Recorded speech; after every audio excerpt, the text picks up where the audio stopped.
In November 1922, a boy walked through the desert mountains of Egypt and discovered some ancient steps carved into the rock.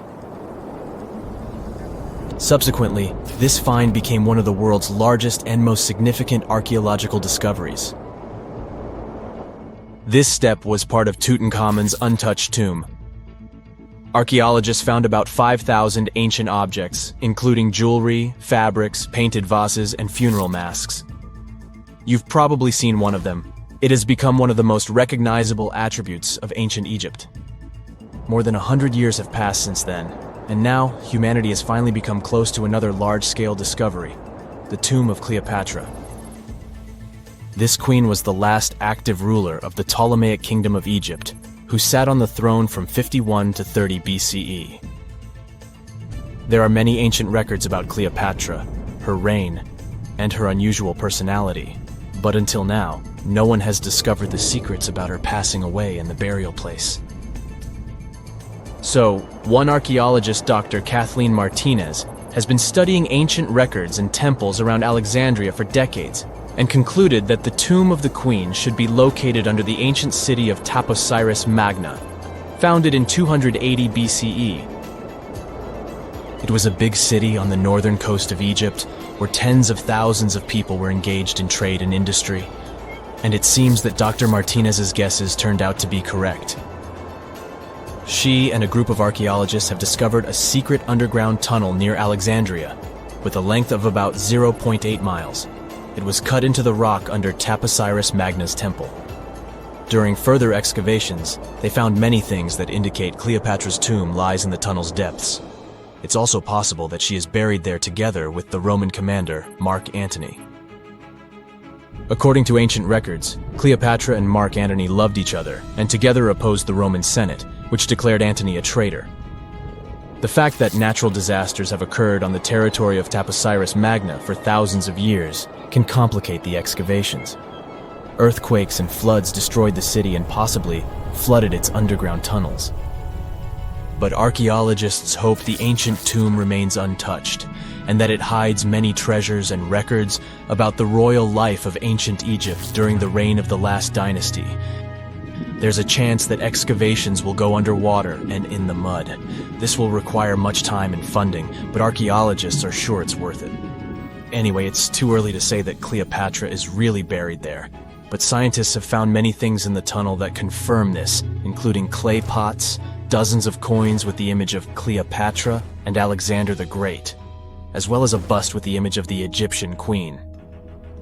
Cleopatra is still one of the most popular personalities in Egypt, on an equal footing with Ramesses III and Tutankhamun. She inspired many films, paintings, and books, but what made her so popular? She became famous for her inconsistency. She was a beautiful, intelligent ruler who pulled Egypt out of the crisis and made it a prosperous power. Medieval Arabic texts say she knew chemistry, mathematics, and philosophy, and may have written several scientific books. She knew several languages and had excellent diplomatic skills. At the same time, there are many legends that she was a femme fatale who drove many men crazy. However, there's no evidence that her beauty was incomparable. The image of a stunning model was created by Hollywood when it made several films where famous actresses performed the role of Cleopatra. And the Roman Emperor Octavian, the adopted son of Julius Caesar, specially created the image of Cleopatra as an insidious seductress because he was her enemy. Even though she was born in Egypt, Cleopatra wasn't an Egyptian. Her ancestors were Greeks, among whom was one of the generals of Alexander the Great. However, the people of Egypt loved her. She learned the language and was very sensitive to the traditions of this country. She knew the history, mentality, and customs of ancient Egypt well. She raised the level of its economy and strengthened its status as a world power. Much of this was made possible thanks to her cunning and impressiveness. She loved theatrical performances and lavish celebrations. She knew how to surprise people and put on a show. But behind the exterior image of a luxury lover was an intelligent and calculating ruler. Ancient Egypt was a rich, luxurious country, and Cleopatra did everything to increase its wealth and strengthen its position in the international arena. For example, she was once in conflict with her brother Ptolemy XIII Odd. The queen knew that she wouldn't be able to resist him, so she decided to attract Julius Caesar to their side. The Roman emperor arrived in Alexandria, where Cleopatra wanted to meet him, but Ptolemy knew about her plans and was about to prevent her from coming to Caesar. Then, instead of a rich and noisy arrival, Cleopatra decided to make her visit inconspicuous. She wrapped herself in a carpet or linen bag the emperor's servants carried into Caesar's private chambers. Cleopatra emerged from the carpet and impressed the Roman emperor with her beauty and determination. As a result, they fell in love with each other and became close allies. After some time, she impressed another influential Roman for diplomatic purposes. She arrived to meet Mark Antony on a golden barge with purple sails and silver oars. Cleopatra was dressed in the image of Aphrodite and sat under a magnificent canopy. Her servants dressed like cupids and were blowing her fan and burning incense. But Cleopatra created such a show for a reason. She knew that Antony revered Greek mythology and considered himself the embodiment of Dionysus. As a result, he was so impressed with this woman that he ended up marrying her. Cleopatra defended her crown, strengthened her alliance with Rome, and bore Antony 3 children. In Egypt, they threw big parties and enjoyed wealth with power. However, the relationship of a high-ranking official with the Egyptian queen caused a scandal in Rome. Octavian was Antony's primary opponent in the struggle for power, so he exploited the situation to darken the competitor's reputation. He used propaganda to make Cleopatra an insidious seductress in the eyes of Roman citizens. He accused Antony of succumbing to her charms. The Roman Senate supported Octavian and declared Cleopatra an enemy. In 33 BCE, this conflict reached a high point when Antony's navy clashed with Octavian's fleet. The latter won and forced his enemy to flee to Egypt with Cleopatra. According to some records, they took refuge near Alexandria. Pursued by the Romans, they hid in one of Cleopatra's palaces and met their end. Some legends say that Cleopatra was an expert in poisons. She provoked a venomous snake, a viper or an Egyptian cobra, to bite her. Also, according to another legend, she pricked herself with a poisonous needle. There's a theory that Cleopatra always carried an ampule with poison inside her hairbrush. And when she was cornered, she soaked the needle with this poison and pricked herself. None of this can be said for sure. Scientists are still trying to find out the truth. Perhaps when they reach Cleopatra's tomb, the world will get more answers about her tragic fate. She is considered the last ruler of Egypt. After her passing, Octavian plundered her palaces and temples and returned to Rome, where he became the main emperor. He successfully ruled the country and expanded its borders. His reign ended when he turned 75. World history would have looked different if Cleopatra and Mark Antony hadn't lost that naval battle. By the way, did you know that more time has passed between Cleopatra's reign and Neil Armstrong's flight to the moon than between the reign of the Egyptian queen and the construction of the Great Pyramid of Giza? Armstrong took a step on the Earth satellite in 1969, 38 years after the birth of Cleopatra. And the construction of the pyramid took place in 2560 BCE. Imagine how long the history of ancient Egypt is.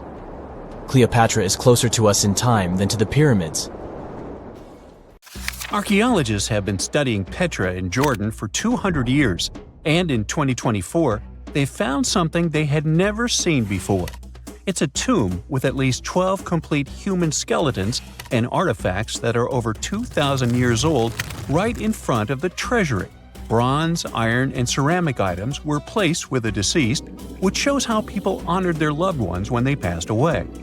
It's a rare chance for scientists to learn more about the Nabateans, an ancient group of Arabian nomads who built Petra. The objects found in the tomb under Petra's treasury are in amazing condition, but the skeletons became fragile because it's damp inside the tomb. They plan to study the remains and extract DNA to see if the people in the tomb were related. While some scientists are solving tomb mysteries, others have trained AI to find new ancient sites for them. They've created an algorithm that works with a special type of satellite imagery. This technique uses radio waves that can peek under things like sand, soil, and even ice to find hidden objects. AI will help search a huge desert on the Arabian Peninsula called the Empty Quarter for archaeological treasures. The lead scientists of the experiment trained the algorithm to recognize hidden locations using data from a site they had found before. The new tech can discover buried structures within 20 inches, which is very precise. Another groundbreaking tech, LiDAR, which means light detection and ranging, helped archaeologists reveal new hidden cities all around the world. LiDAR can see big structures beneath layers of vegetation and map even subtle changes in ancient landscapes.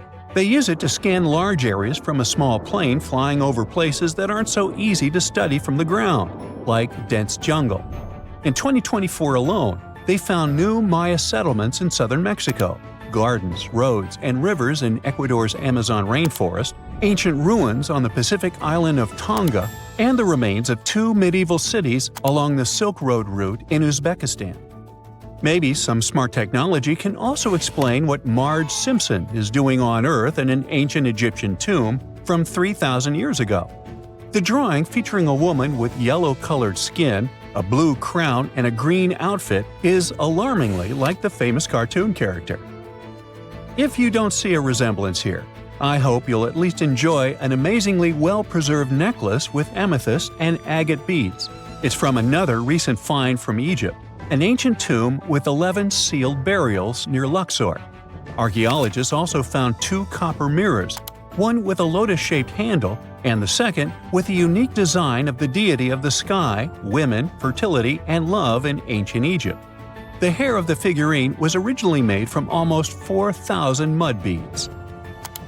Another awesome find from 2024 is an ancient Greek shrine with intact burials, a sarcophagus, and plenty of gold inside. They think it was built before the year 300 before the Common Era, and the marble lions, also found inside, were made from the same marble as the Parthenon in Athens. Greece is so full of ancient treasures that the city of Thessaloniki will house around 300,000 of those artifacts in their new subway system. Meanwhile, archaeologists in France have found a monument unlike any other, and they can't figure out what it was used for. It's direct proof that people used to live here between the Neolithic and the early Iron Age periods. The coolest part is a monument made of 3 unique shapes that fit together like puzzle pieces. Some gravel found in the monument could mean there used to be a wooden fence called a palisade. People who built it probably used it for protection or decoration. The team studied the layers of soil around the monument to learn more about its origins. The only tools found so far were sharp flint stones, not the cartoon characters, which were used during the Neolithic period. The next step will be radiocarbon dating to figure out exactly how old the site is. Now, the oldest saddle ever found so far was found in the grave of a woman near the edge of the Taklamakan Desert in northwest China. This saddle is the oldest ever discovered. It was crafted from pieces of leather that were sewn together and stuffed with straw and animal hair to make it soft. Now, normally, things made from natural materials like this don't last very long because they rot or fall apart. But the Taklamakan Desert is so dry that it helped preserve the artifact. The herdswoman who used the saddle was buried in her full riding attire, so this proves that not only men used saddles and took part in herding and traveling.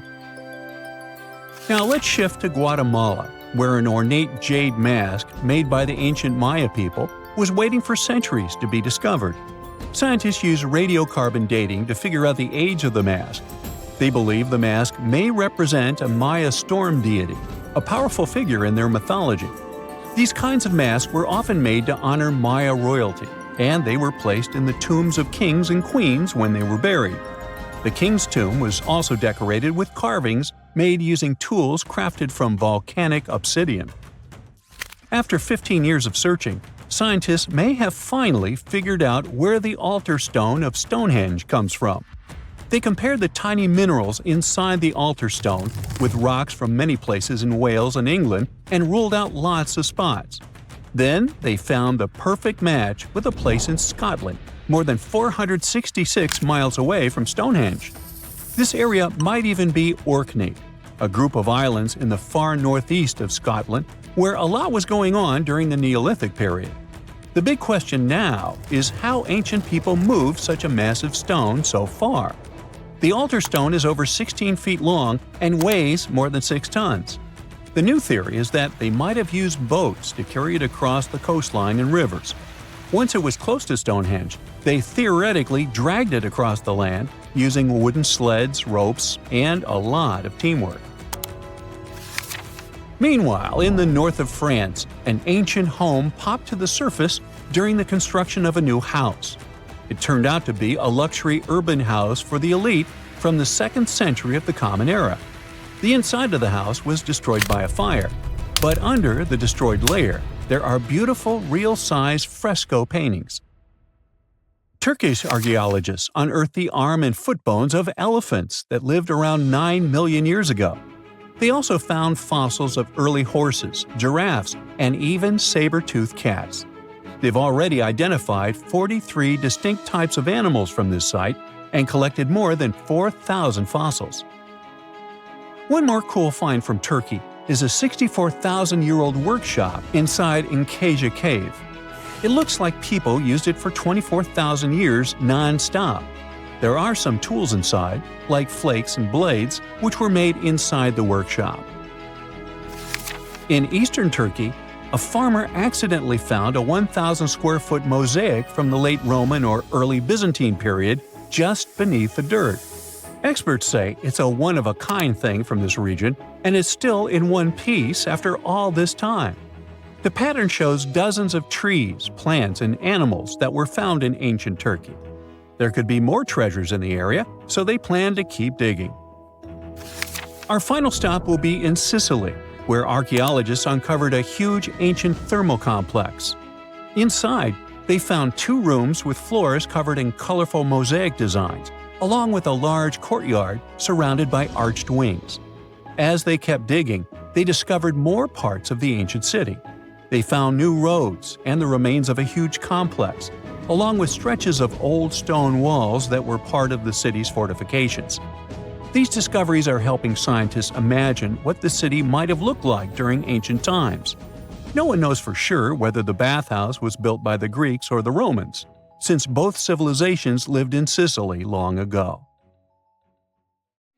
Well, there you are. The sun is scorching, you're thirsty.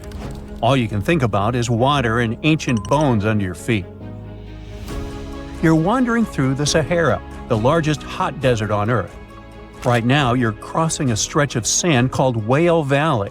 And all over these 75 square miles of land, fossils cover the ground so thickly that you can't help but step on them. Paleontologist Hesham Salam says it's an unusual picture in this place.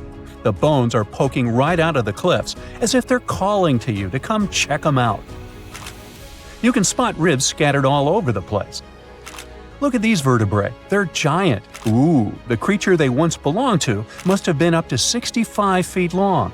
The fossils show that the animal had a streamlined body like today's whale, but still had features like hind legs and feet. For scientists, it means a very exciting thing. They might have discovered a fully intact skeleton of a prehistoric whale. It was an animal that lived in this area when Egypt was underwater. You see, today, the Valley of the Whales is the world's largest ancient whale graveyard. You're likely wondering what marine animals are doing in a desert more than 100 miles away from the nearest coast. Well, millions of years ago, this desert was at the bottom of a massive ocean called the Tethys, which stretched from Europe to India. When sea levels dropped, the ocean left behind a seabed covered with fossils. And today, the fossils of some of the earliest known whales rest here, which gives researchers a peek into how today's massive ocean whales may have evolved. The fossils here are super detailed, even with some stomach contents still intact. Uh-oh. Scientists have also found fossils of ancient sharks, crocodiles, and turtles, helping to recreate what this marine world looked like millions of years ago. Now, the first whale bones were discovered in 1902, but it wasn't until the 1980s that people really started to explore the area, only when access to this area became better. Sadly, some fossils had been taken away by collectors before the site turned into a protected area. Most of the fossils are just under the surface, slowly revealed by erosion. Whale Valley gives us an amazing glimpse into millions of years of ancient coastal marine life. But let's move further ancient whale fossils aren't the only discovery you're going to make today. For over 150 years, scientists have been puzzled by a strange creature that lived millions of years ago. But now, thanks to some amazing fossils found in Morocco, they've finally figured it out. Look at them. These creatures are called blah blah blah. Nah, I'm kidding. Stylophorans. They look like flattened armor with a long arm sticking out. Researchers discovered these creatures in 2014 and were shocked. The fossils dated back around 478 million years. They found around 450 specimens, and to their surprise, some even had soft tissues preserved, which is super rare. Before this, they only knew stylophorans from their hard parts. Originally, scientists thought these creatures were good old echinoderms, animals like sea urchins and starfish. But new discoveries prove that they had a core body and feeding arm, similar to modern starfish, complete with a water vascular system to help them move and eat. This finding ends a long debate about where stylophorans fit in the animal family tree. Now we know they're related to echinoderms, but are more advanced because they don't have the typical 5-ray symmetry. Ooh, come here and look at this giant fossil. It was found in the Sahara and gave scientists new insights into the Spinosaurus, the largest carnivorous dinosaur we know about. These 95 million-year-old remains also confirm that it was the first known swimming dinosaur. The Spinosaurus had flat paddle-like feet and nostrils on the top of its crocodile-like head, perfect for staying underwater. It was a pretty weird dinosaur with a long neck, trunk, tail, and a 7-foot sail on its back, so it must have spent a lot of time in the water. At over 50 feet long, Spinosaurus might have been even larger than T-Rex. The first Spinosaurus remains were discovered about 100 years ago in Egypt, but only this new fossil, found in Morocco, helped scientists reconstruct this dinosaur for the first time. Researchers paid attention to the creature's shorter hind limbs and wide claws. These features point to adaptations for life in the water. Its snout and dense bones also suggest it was a swimmer, while its spiked tail likely attracted mates. Hey, good looking, come here often? And here's another astonishing find made in Tunisia, the remains of Machimosaurus rex. Now, so far it's believed to be the biggest crocodile ever. This ancient croc was about 32 feet long and weighed around 66,000 pounds. It was a top predator around 130 million years ago, and its skull was over 5 feet long. Now, this discovery is a big deal because it shows that these crocs stuck around longer than we thought. Before this, scientists believed that they disappeared during a minor extinction event between the Jurassic and Cretaceous periods. Now, let's go back to the fact that the Sahara was once underwater, and some of the largest sea creatures ever lived there. A study published in the Bulletin of the American Museum of Natural History speaks about an ancient body of water called the Trans-Saharan Seaway. It existed between 150 million years ago, covering parts of Western Africa. Scientists spent 2 decades trying to recreate this prehistoric underwater world. They found it was warm and shallow, home to some pretty terrifying creatures, including 5-foot-long catfish and 40-foot-long sea snakes. Yikes! The seaway was cut off from larger oceans for long stretches, which may have helped these predators grow larger because resources were always available.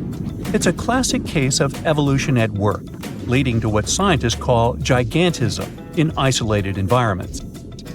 But all that water didn't just disappear with no trace. Under the sands of the Sahara, scientists have discovered a massive ancient lake, which they're calling a megalake. Makes sense? This lake formed around 250,000 years ago when the Nile River flooded the eastern Sahara. At its biggest, this lake covered over 42,000 square miles. It's about half as big as Kansas.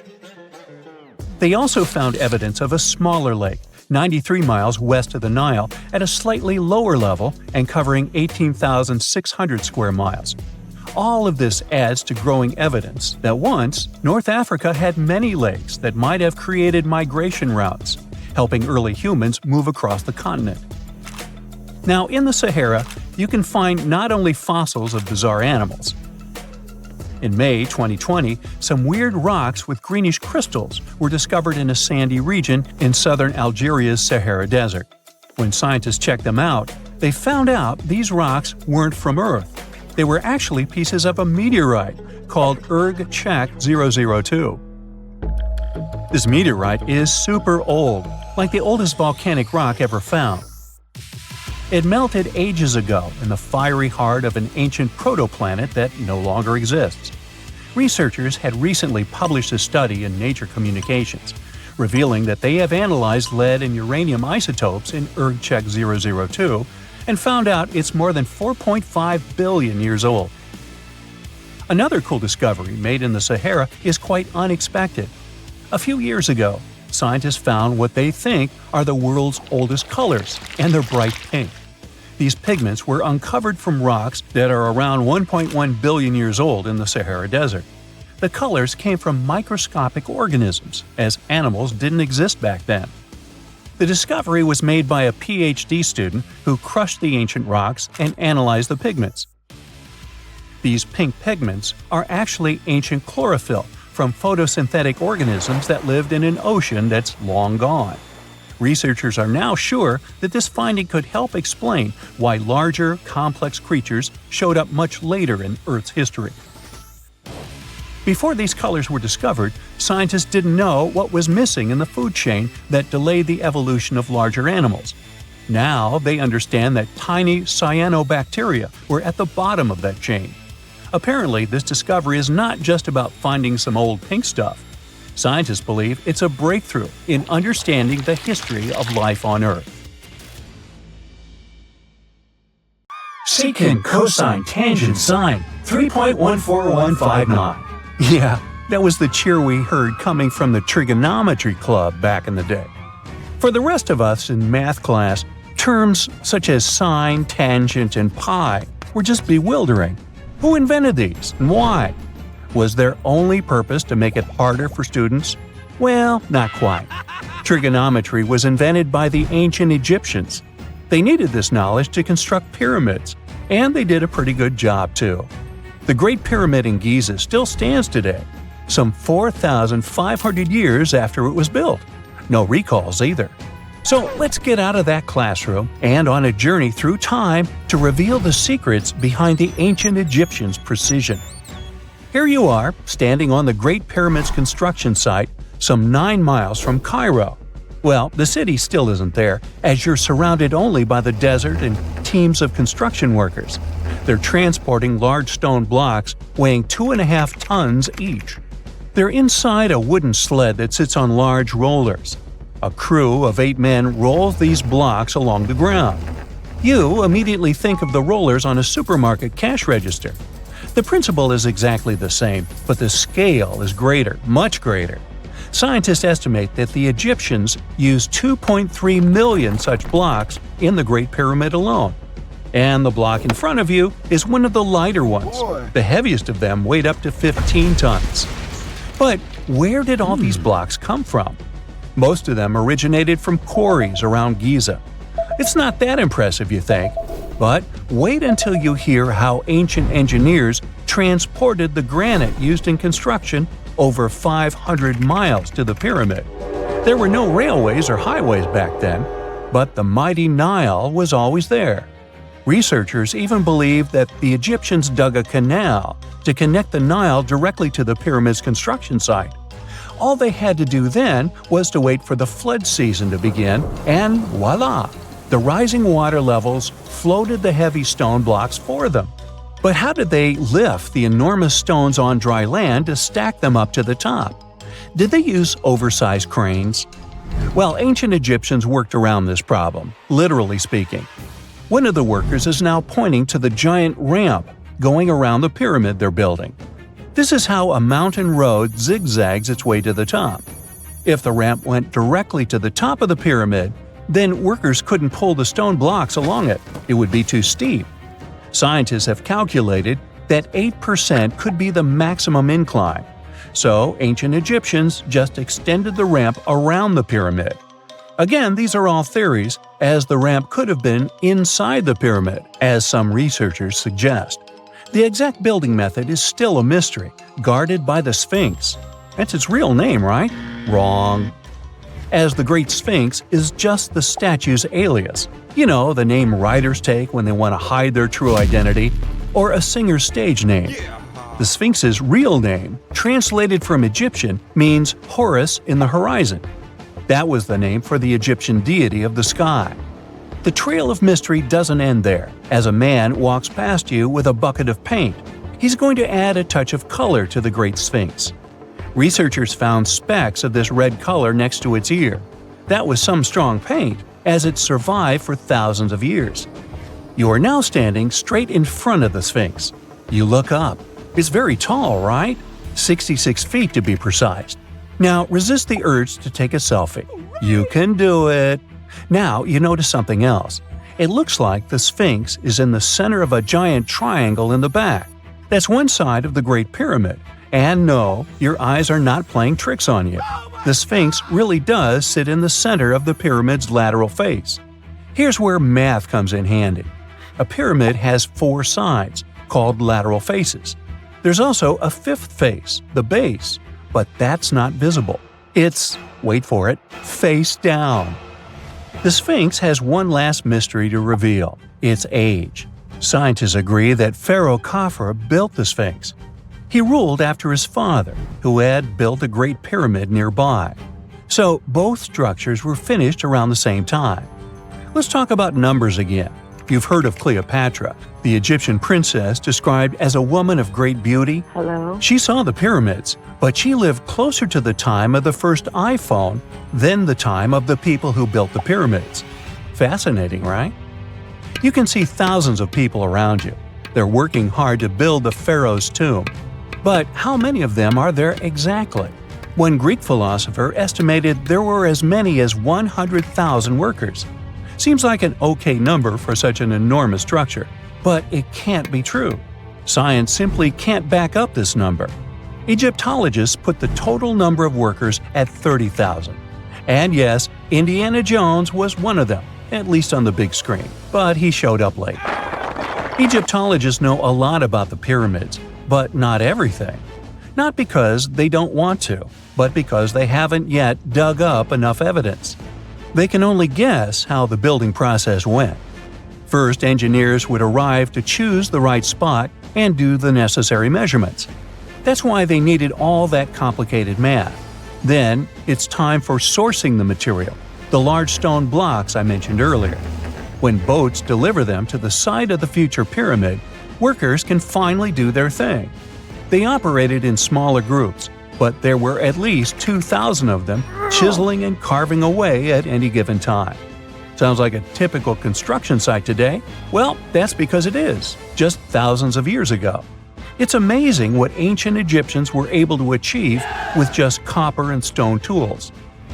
The pyramid is now complete in front of you. But is it the same pyramid we see today? Why is this structure shining bright in the desert sun? Isn't it supposed to be a dusty yellow color? Well, no. Human activity and the elements have completely stripped the outer layer of stones over time. Expert craftspeople polished these blocks using nothing but stone and sand. The end result was a smooth and shiny rock. On the day it was completed, the Great Pyramid of Giza was a perfect triangle of light. Its polished sides acted like giant mirrors, reflecting the powerful Egyptian sun. This is the point where you should put your glasses on, and that shiny thing you see at the pyramid's very top is actually gold. The capstone at the top of the pyramid is called a pyramidion. It was covered in sheets of gold. As you can guess, these were the first stones to disappear. Let's make another stop before we get you back to your classroom. We travel to the British Isles, and no, Stonehenge isn't our destination. It is Newgrange in County Meath. Scientists estimate that the ancient peoples of Ireland built this stone monument around the year 3200 BCE. This makes it older than both Stonehenge and the Great Pyramid in Giza. The function of the circular mound in Newgrange is the same as the one of the Great Pyramid and equally mysterious. The estimated amount of loose stone present in the valley is over 220,000 tons. And it's not just randomly thrown on a pile. The order in which the stones are set makes the structure water-resistant. That would explain how Newgrange had survived for so long. Kinda makes you want to splash out the cash for that waterproof phone case, huh? Well, you're back in your school desk, but today's math lecture is the last thing on your mind.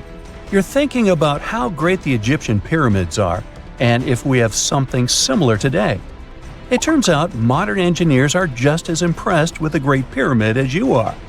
There's a glass pyramid sitting in the main courtyard of the famous Louvre Museum in Paris. The panorama of San Francisco wouldn't be complete without the 48-story Transamerica Pyramid. But Las Vegas went the furthest. There we find the Luxor Hotel. It's so big that it's the third largest pyramid on the planet.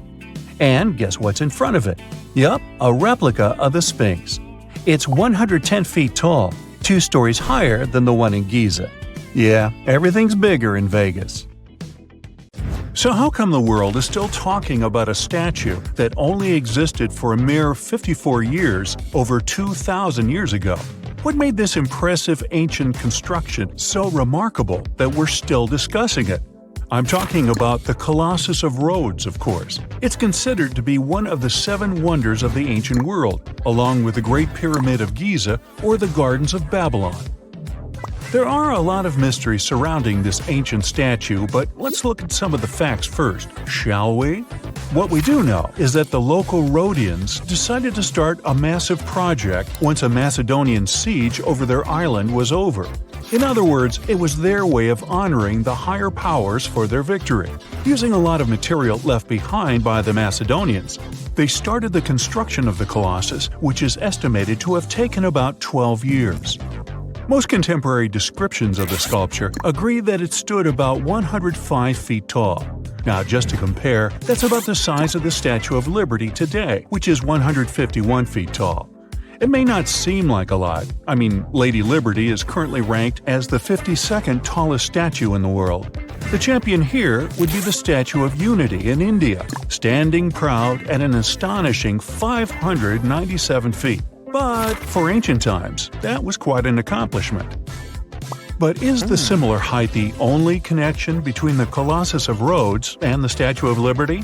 Not really. We do know that they both also refer to Lady Liberty as the modern Colossus, since both statues were constructed as a symbol of liberation. There's even a plaque placed inside the pedestal of the New York statue, inscribed with the first verse of the sonnet, "The New Colossus," not like the brazen giant of Greek fame. To build this massive Colossus statue, they sure needed a lot of bronze. Some ancient records even recount that the construction required 27,000 to 29,000 pounds of bronze. Even for modern times, this is a lot, but back then, they even called it an operation that involved the bronze industry of the entire world. The man tasked with bringing the statue to life was Chares of Lindos, a local Greek sculptor. The whole construction took place from 294 to 282 BCE, but unfortunately, Chares never got to see the end result. We don't know for sure why that happened, but some records claim constructing the Colossus of Rhodes may have led him to complete bankruptcy, since he failed to accurately estimate the cost for the massive statue. Anyway, we still don't know for sure how it was possible to build a statue this big back in those days. They had none of the equipment we have today, like excavators or elevators. Some old records said that they had to invent a completely new, custom method to build it. It all happened on the location, put together piece by piece. They supposedly split the statue into many different sections, and the first one to be constructed was the feet. Once each section was done, huge mounds of earth were placed around it, so they could continue working on the next section above. However, these records were made more than 100 years after the Colossus was finished, so there's little we can say about the accuracy of this information. In all those 12 years, the local Greeks worked around the clock to build the Colossus of Rhodes. They started with a white marble base that they placed at the statue's feet.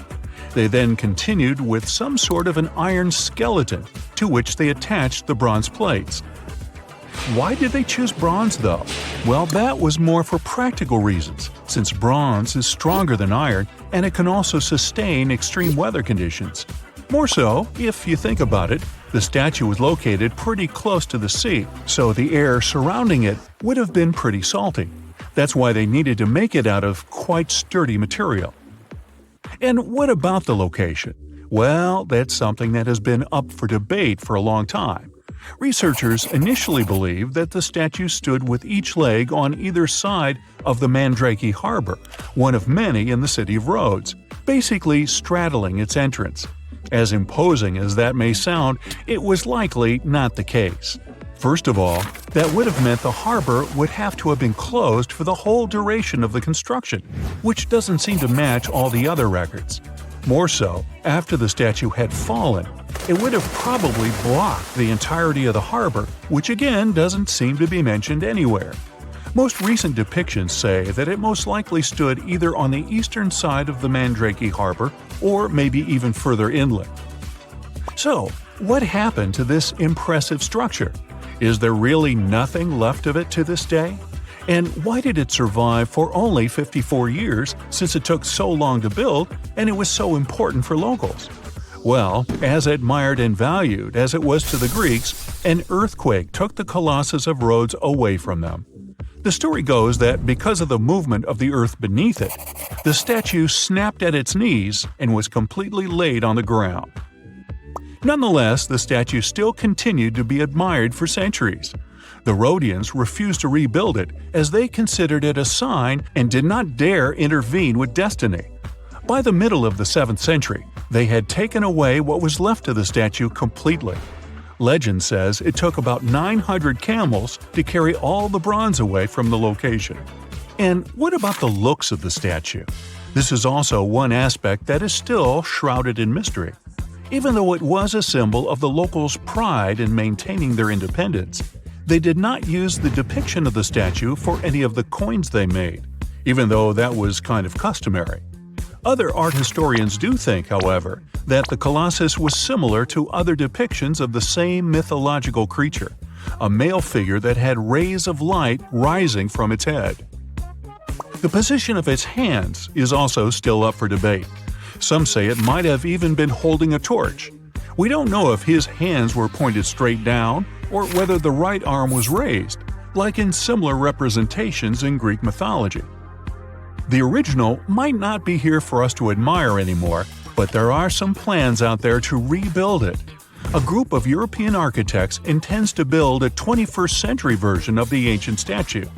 This new construction is planned to stretch 500 feet tall. It should serve as a cultural center combined with a lighthouse.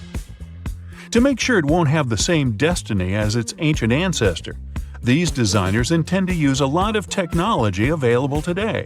Firstly, they plan to cover the whole exterior of the modern Colossus with solar panels so that the enormous building has enough electricity. They also intend to use modern resources to make sure earthquakes and wind forces won't affect the massive structure yet again. To do that, they plan to build the statue as a tripod structure, made from its 2 legs and a third pillar of support, constructed from the sash draped over the statue's arm and touching the ground. They also plan to place heavy steel support around the base for counterbalance. They even thought of a suspension system that would permit the statue to rock back and forth, making it a bit more flexible and able to resist all the various weather conditions. The manufacturer's suggested retail price on this project is quite high though, estimated at around $283 million. Supporters of the modern Colossus are optimistic as they are certain they can raise that impressive amount of cash through crowdfunding and private investments. X-rays are a type of invisible radiation that can pass through our bodies and objects. They're very important in the field of medicine because they allow doctors to see inside our bodies without having to perform surgery. Now, let's dive into how X-rays work. They're a kind of electromagnetic radiation, just like light or radio waves. However, they have much higher energy than light, which makes them able to go through objects that light cannot. Imagine you have a powerful flashlight. If you try to shine it through a wall, the light won't go through because the wall is too thick. But these rays have enough energy to go through walls and even our bodies. The discovery of X-rays happened by accident in the late 19th century. A scientist was experimenting with cathode rays, which are a type of radiation. He was working in his lab and noticed that a nearby fluorescent screen started to glow, even though it was not directly exposed to the cathode rays. He realized that something invisible was causing the fluorescence, and he named it X-ray, because X is the mathematical symbol for something unknown. He continued experimenting with such rays and discovered that they could pass through many objects, like flesh and bones, but not through denser materials like metal. He also found that X-rays could create images on photographic plates, just like a camera takes pictures. The way this works is quite fascinating. Imagine you're standing in front of a bright light and you hold your hand in front of your face. Your hand blocks the light and you can't see through it. But if you place a sheet of tissue paper in front of your hand, some light will pass through, and you'll be able to see the outline of your hand. X-rays work in a similar way. When a doctor wants to take an X-ray of a part of your body, they will ask you to stand or lie down next to a machine. This device has a special plate that can capture the image. Let's say the doctor wants to further examine your arm. They will place the X-ray plate on one side of your arm and the machine on the other side. Then, the machine will produce a controlled burst of X-rays that pass through your arm. Remember how we talked about the tissue paper allowing some light to pass through? Well, in this case, some of those X-rays will go through your arm, while others will be absorbed or blocked by the denser parts of your body, like bones. The plate captures the X-rays that pass through your arm, and it creates an image. This image shows the bones and other structures inside your body, allowing the doctor to see if there are any problems or injuries. Now, you might be wondering why X-rays can pass through some things but not others. It has to do with the density and composition of the objects.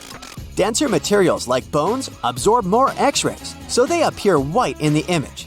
So when you look at the result, you'll see your bones as white shapes.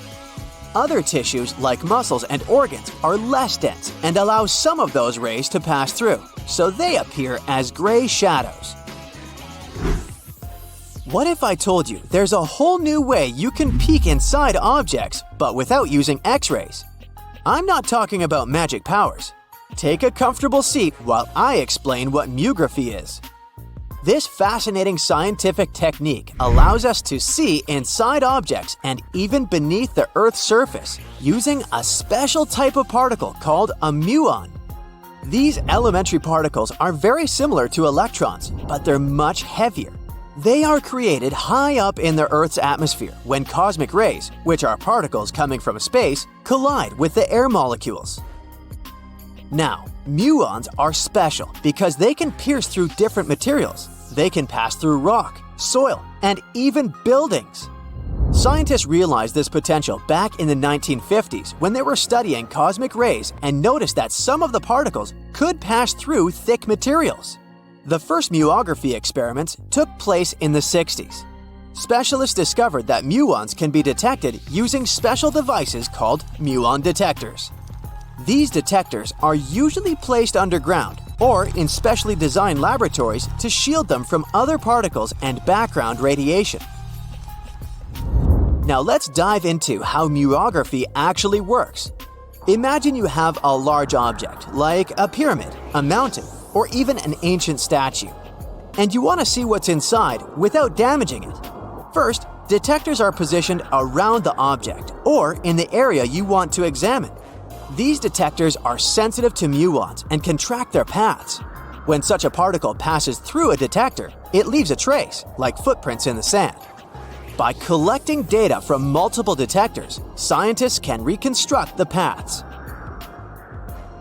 Here's where things get really cool. The Earth's atmosphere acts like a natural filter for muons. It turns out that the more massive an object is, the more particles it will block. So, if you have a large, dense object like a mountain, fewer muons will pass through it compared to a smaller, less dense object, like an empty box. This difference in the number of particles that reach the detectors can give us clues about what's inside the objects. Scientists use computer algorithms and mathematical techniques to analyze the data and create images. These images represent the density distribution of the object being studied. It's like creating a map that shows where the densest areas are and where there's gaps inside the object. The concept of muography is similar to using shadows to understand the shape and size of an object. Imagine you're standing in front of a bright light and you place your hand between the light source and a wall. You'll see a shadow of your hand on the wall.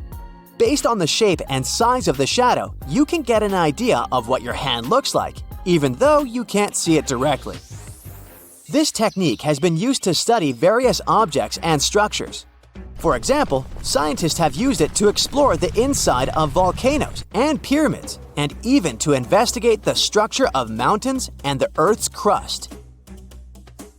With the help of this amazing technique, scientists have now uncovered new information about the Great Pyramid of Giza. They discovered something that had eluded tomb raiders for centuries. They found a hidden chamber. And guess what they named it? The Big Void. Yeah, I know, not the most creative name. They even used 3 different muon detection techniques just to be super sure that it was indeed a big, mysterious void inside the grandest pyramid of them all. Once news got out about this mind-boggling discovery, Egyptian authorities couldn't resist the temptation to explore further. So they brought in an endoscope camera to confirm the existence of this epic void. So they inserted a camera through one of the openings underneath the entrance, and voila! It revealed a corridor.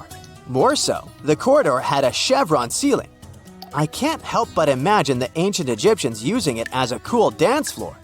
Another team of scientists decided to take another shot at scanning this newfound void.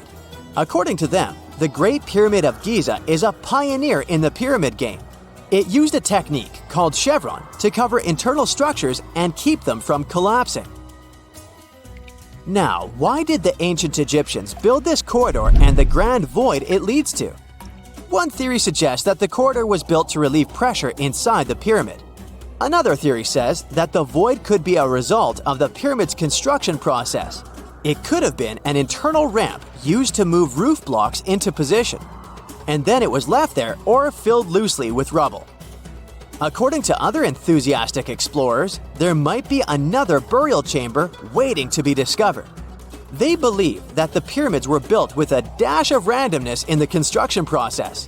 As the builders worked their magic, they realized that some chambers wouldn't be able to handle the weight of a majestic sarcophagus.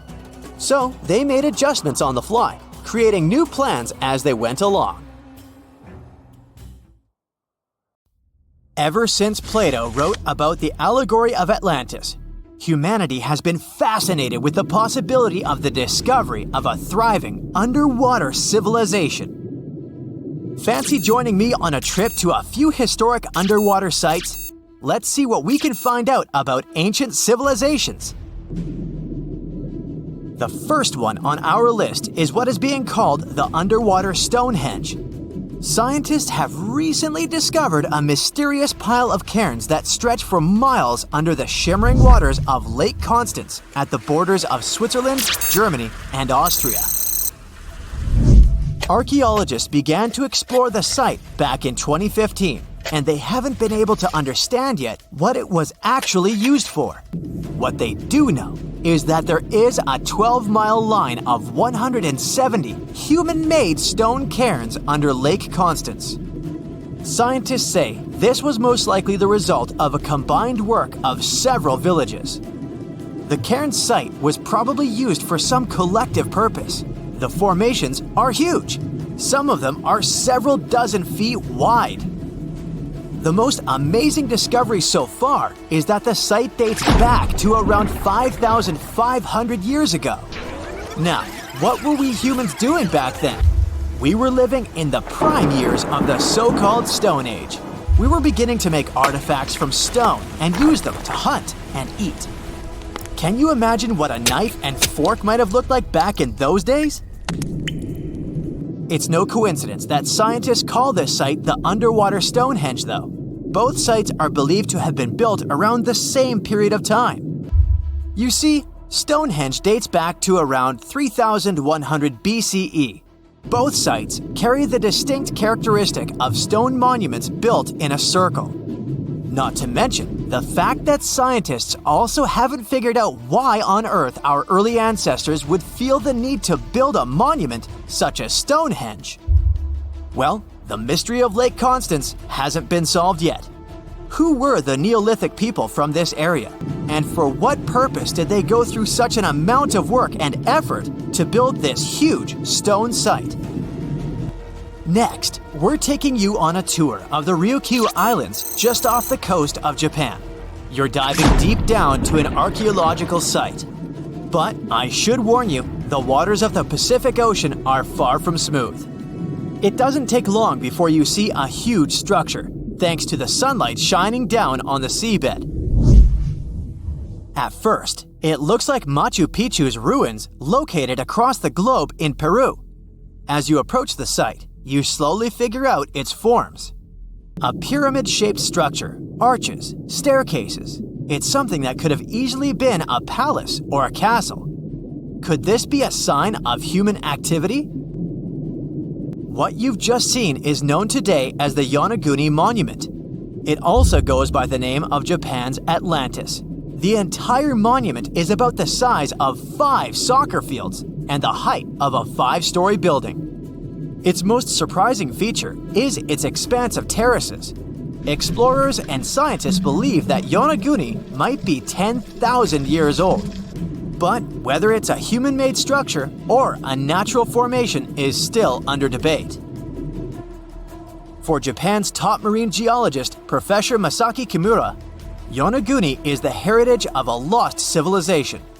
Kimura has dived to the bottom of the ocean to explore the ruins over 100 times over the past 10 years. According to him, there are clear signs of human activity down there. On the monument's surface, there is a triangle-shaped concave that is a historical symbol of water fountains in the region. There's also a giant turtle carved on the eastern side of the structure. And, according to Kimura, turtles have an important cultural meaning. Several pieces of stone tools have been recovered from the site. Their estimated age is around 10,000 years. However, not all scientists support this theory. For many, Yonaguni is the result of thousands of years of erosion. The fact that the monument is composed of one massive rock leads them to believe it's not human-made. The defined edges and flat surfaces resemble a natural formation in Northern Ireland, known as the Giant's Causeway. The basalt columns look like the ruins of a palace, but they're actually the result of volcanic activity in the region. Now, you're flying to the coast of Greece, 4 hours away from Athens. More specifically, you're in the Peloponnese Peninsula. You dust off an old snorkel and head for a free dive on a bright sunny day. Sometime into the dive, you start noticing patterns on a seabed. 13 feet below the surface, outlines of familiar objects start to appear, one by one. As you continue swimming, what looks like the outline of an entire city emerges in front of your eyes. Are you wondering how water could have taken the whole city? Rocks are perfectly aligned into what appears to be the foundation of a building. This is Pavlopetri, an ancient city you've probably heard about for the first time. It was discovered by Nicholas Fleming, a British oceanographer, when he was on vacation in Greece.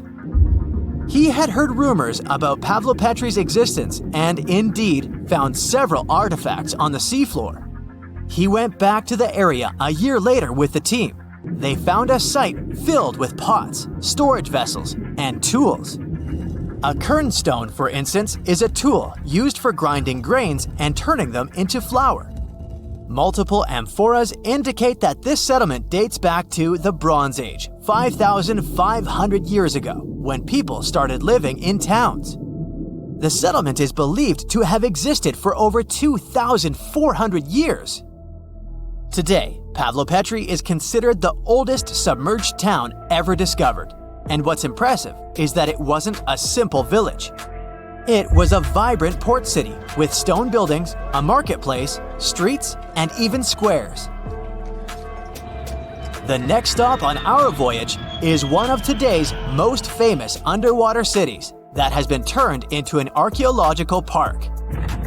The city of Port Royal in Jamaica exists only below the surface, but in 1692 it was one of the wealthiest cities in the Western Hemisphere. Port Royal was the center of the British Empire at the time and an important trade city that attracted people from all over the region. It was also home to real-life pirates of the Caribbean. On the morning of June 7, 1692, the people of Port Royal met a different fate than they had probably expected. The city woke up shaking.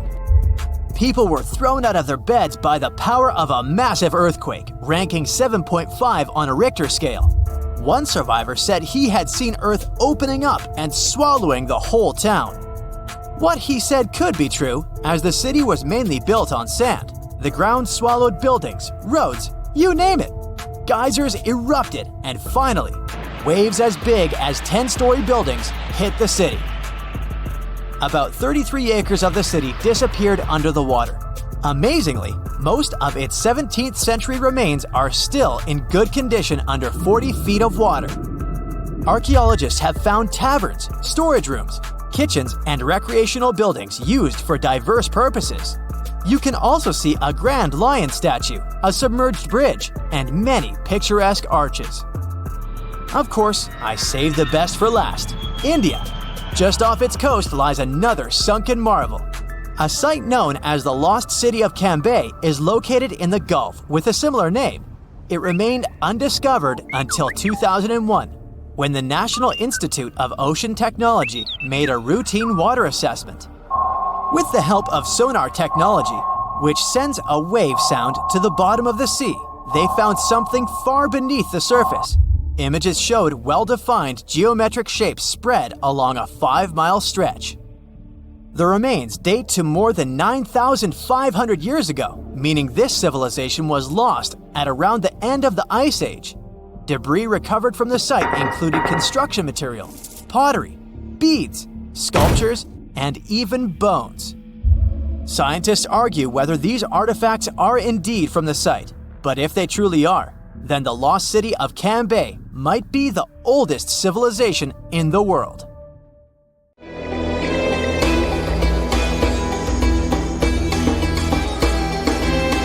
The Great Pyramid was created as the final resting place of ancient Egyptian monarch Khufu. According to legend, French leader Napoleon entered the Great Pyramid and came back out looking shaken and super pale. He never revealed what he saw inside, but whatever it was is said to have affected him for the rest of his life. When Napoleon entered the pyramid, he would have walked through a super tight and ascending passageway. He'd then go through another passageway, known as the Great Chamber. This corridor would have been much taller than the previous one, and would have cobbles too. He'd then reach the King's Chamber, the centerpiece of the Great Pyramid, which was lined with huge blocks of granite. But it wouldn't have looked as grand as we might imagine. There are no hieroglyphics decorating its walls, as Egyptians only began decorating the burial chambers of pyramids much later on. The pharaoh's tombs deep inside the pyramid would have also been filled with treasures, from chunks of gold to the world's most expensive jewelry. But this would have all been looted a long time ago. The only thing that probably would have been left in there would have been a huge sarcophagus, which would have once contained the king's mummy. He'd also have to walk past the queen's chamber. This room most likely didn't hold any queens though, as pyramids were usually only built for one person. There are mysterious tunnels leading from here. To this day, no one is really sure what they're there for. And that's not the only mysterious and creepy thing Napoleon may have encountered, as stories of pharaohs leaving ancient curses on pyramids go way back. Many pyramids had warnings written on the outside, telling of horrifying things that would happen to those who entered and disturbed the peace. We might not know what exactly Napoleon found in the Great Pyramid that scared him so much, but we know for sure what was found in Tutankhamun's tomb. Tutankhamun was an ancient Egyptian pharaoh who was only 8 or 9 years old when he took to the throne. He became a cultural phenomenon when his tomb was discovered almost completely intact in 1922. His pyramid sits in the Valley of Kings in Thebes, modern Luxor, which is in Egypt. Unlike the Great Pyramid, Tutankhamun's tomb was covered in beautiful wall decorations. The walls told the story of how he would travel to the afterlife through the underworld. Egyptians believed all people would have to take this journey, so they would fill their tombs with objects and paintings to help them get there. There'd also be spells painted on the walls. They believed this would help people pass over to the next realm. The journey would be pretty long, and for that reason, the ancient Egyptians would also fill the pyramids with food. Tutankhamun's pyramid was filled with 8 fruit baskets. They even found something called gingerbread fruit in there. The rooms were jam-packed with furniture, statues, clothes, and staffs, amongst a whole bunch of other things. You'd likely find a lot of clothes and expensive jewelry in the pyramids as well. The ancient Egyptians wanted their ancestors to travel in style to the afterlife. They put Tutankhamun in his final resting place with over 50 pieces of clothing, all of the highest quality.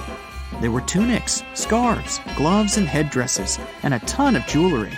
Bracelets, pendants, necklaces, rings, and scarabs for protection were all found inside. Each of them was made of gold or precious stones. There were also fans made of ostrich feathers to keep the old pharaoh cool in the hot Egyptian sun. But the temperature inside the pyramids never actually went above 68 degrees Fahrenheit. The ancient Egyptians developed a super cool air conditioning system that we don't fully understand even today. Tutankhamun's pyramid also contained 130 walking sticks made from ebony, ivory, silver, and gold to help him on his journey. There were 3 chariots hidden away in case he got tired of all the walking. They also put 11 boat paddles inside, but there was no sign of any boat. The pyramids would be littered with the pharaoh's favorite scents and perfumes. During the excavation of Tutankhamun's pyramid, it quickly became clear that it had been robbed during ancient times. There was damage to doors and traces of oils left in empty jars. It looks like someone raided the pyramid for gold and the scents, perfumes, and oils that had been left for King Tut. There was still a bit of perfume, which was made from coconut oil and frankincense, left in one bottle. It seems like Pharaoh Tutankhamun loved board games. There was an ivory traveling set of senet in his pyramid. Although we don't know for sure exactly how to play it, we have figured out it was sort of an ancient Egyptian version of backgammon. It looks like it was a 2-player game where the goal was to knock your opponent off the board. Not really sure who Tutankhamun's mummy was supposed to play with, though. The ancient Egyptians had some rituals that may seem pretty strange to us. For example, they used to shave their eyebrows off if they ever lost a cat. So it's not too surprising they put some really weird things inside pyramids. Archaeologists discovered a collection of mummified cats and scarab beetles in pyramids that date back more than 4,000 years. They were found in the pyramids of Saqqara, which is south of Cairo. They also found a bunch of makeup kits and mirrors inside. Makeup was worn proudly by both men and women in ancient Egyptian times. Eyeliner was the most popular cosmetic. The Rosetta Stone was one of the best discoveries ever made in pyramids. It was found by our man Napoleon Bonaparte and his team. It's a black granite rock that dates back to 196 BCE. It's transcribed in Greek, Demotic, and hieroglyphic. When it was translated in 1822, we got the key to understanding ancient Egyptian hieroglyphics for the very first time. The discovery of Queen Hatshepsut's mummy in 1903 changed our understanding of the Egyptians forever. After she had passed away, her successor, Thutmose III, removed most of the evidence of her reign, so we basically knew nothing about Egypt's first great female leader. She's now gone on to become one of the few and most famous female pharaohs of Egypt. Pharaoh Khufu even had a fully fledged boat in his pyramid. Archaeologists uncovered more than 1,200 pieces of a giant boat near the Great Pyramid at Giza. They reassembled the boat, and it's a whopping 144 feet long.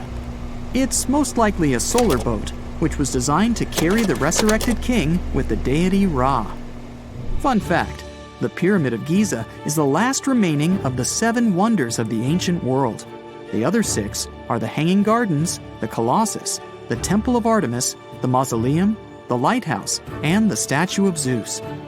This pyramid was also the world's tallest man-made structure for 3,800 years, and it's the biggest pyramid in Egypt.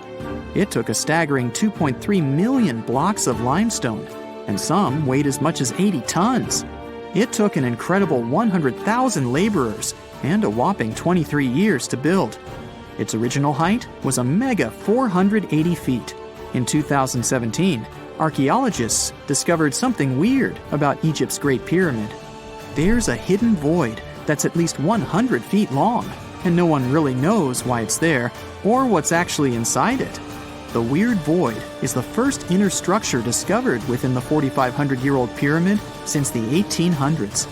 Scientists used cosmic rays to detect the massive hole, but are still no closer today to finding out what's inside. The ancient Egyptians took a lot of care building the pyramids, and everything was strategically placed and structurally sound, so it's super unlikely that this hole is due to blocks falling over time. Loads of pyramids also contain small model figurines called ushabti. These represented attendants. They believed they would come to life to serve the pharaohs in the afterlife. But it's amazing that all this stuff actually fit inside. There isn't actually a huge amount of space inside the structures. It's mostly just rock. One of the most unexplored and mysterious places on Earth is located in plain sight. It's one of the most majestic monuments of humankind. The wonder of the ancient world hides a secret that scientists and archaeologists still can't solve. This is the Great Sphinx of Giza in Egypt. The huge sculpture of a lion with a human head was carved out of rock about 4,500 years ago. Scientists still don't know the exact date of its creation and are also unaware of who built it and what for. There are many assumptions and theories, but none of them has been confirmed. Most people have seen this majestic sculpture either in photographs or in reality, but almost no one knows what's hidden underneath it. The statue of the Sphinx was carved from a single piece of limestone. It was painted. The remains of color pigment on the surface prove this. In the distant past, the Sphinx looked much brighter and more colorful than what we see now. But even after thousands of years, its greatness hasn't diminished. And by the way, Sphinx is not the real name. It was invented by the Greeks about 100 years or more after its creation. Initially, the Egyptians called the statue Hor-em-Akhet. There are many legends and theories saying the Sphinx is there for a reason. It's like a watchdog that guards the tomb of the pharaoh and the secrets of ancient Egypt.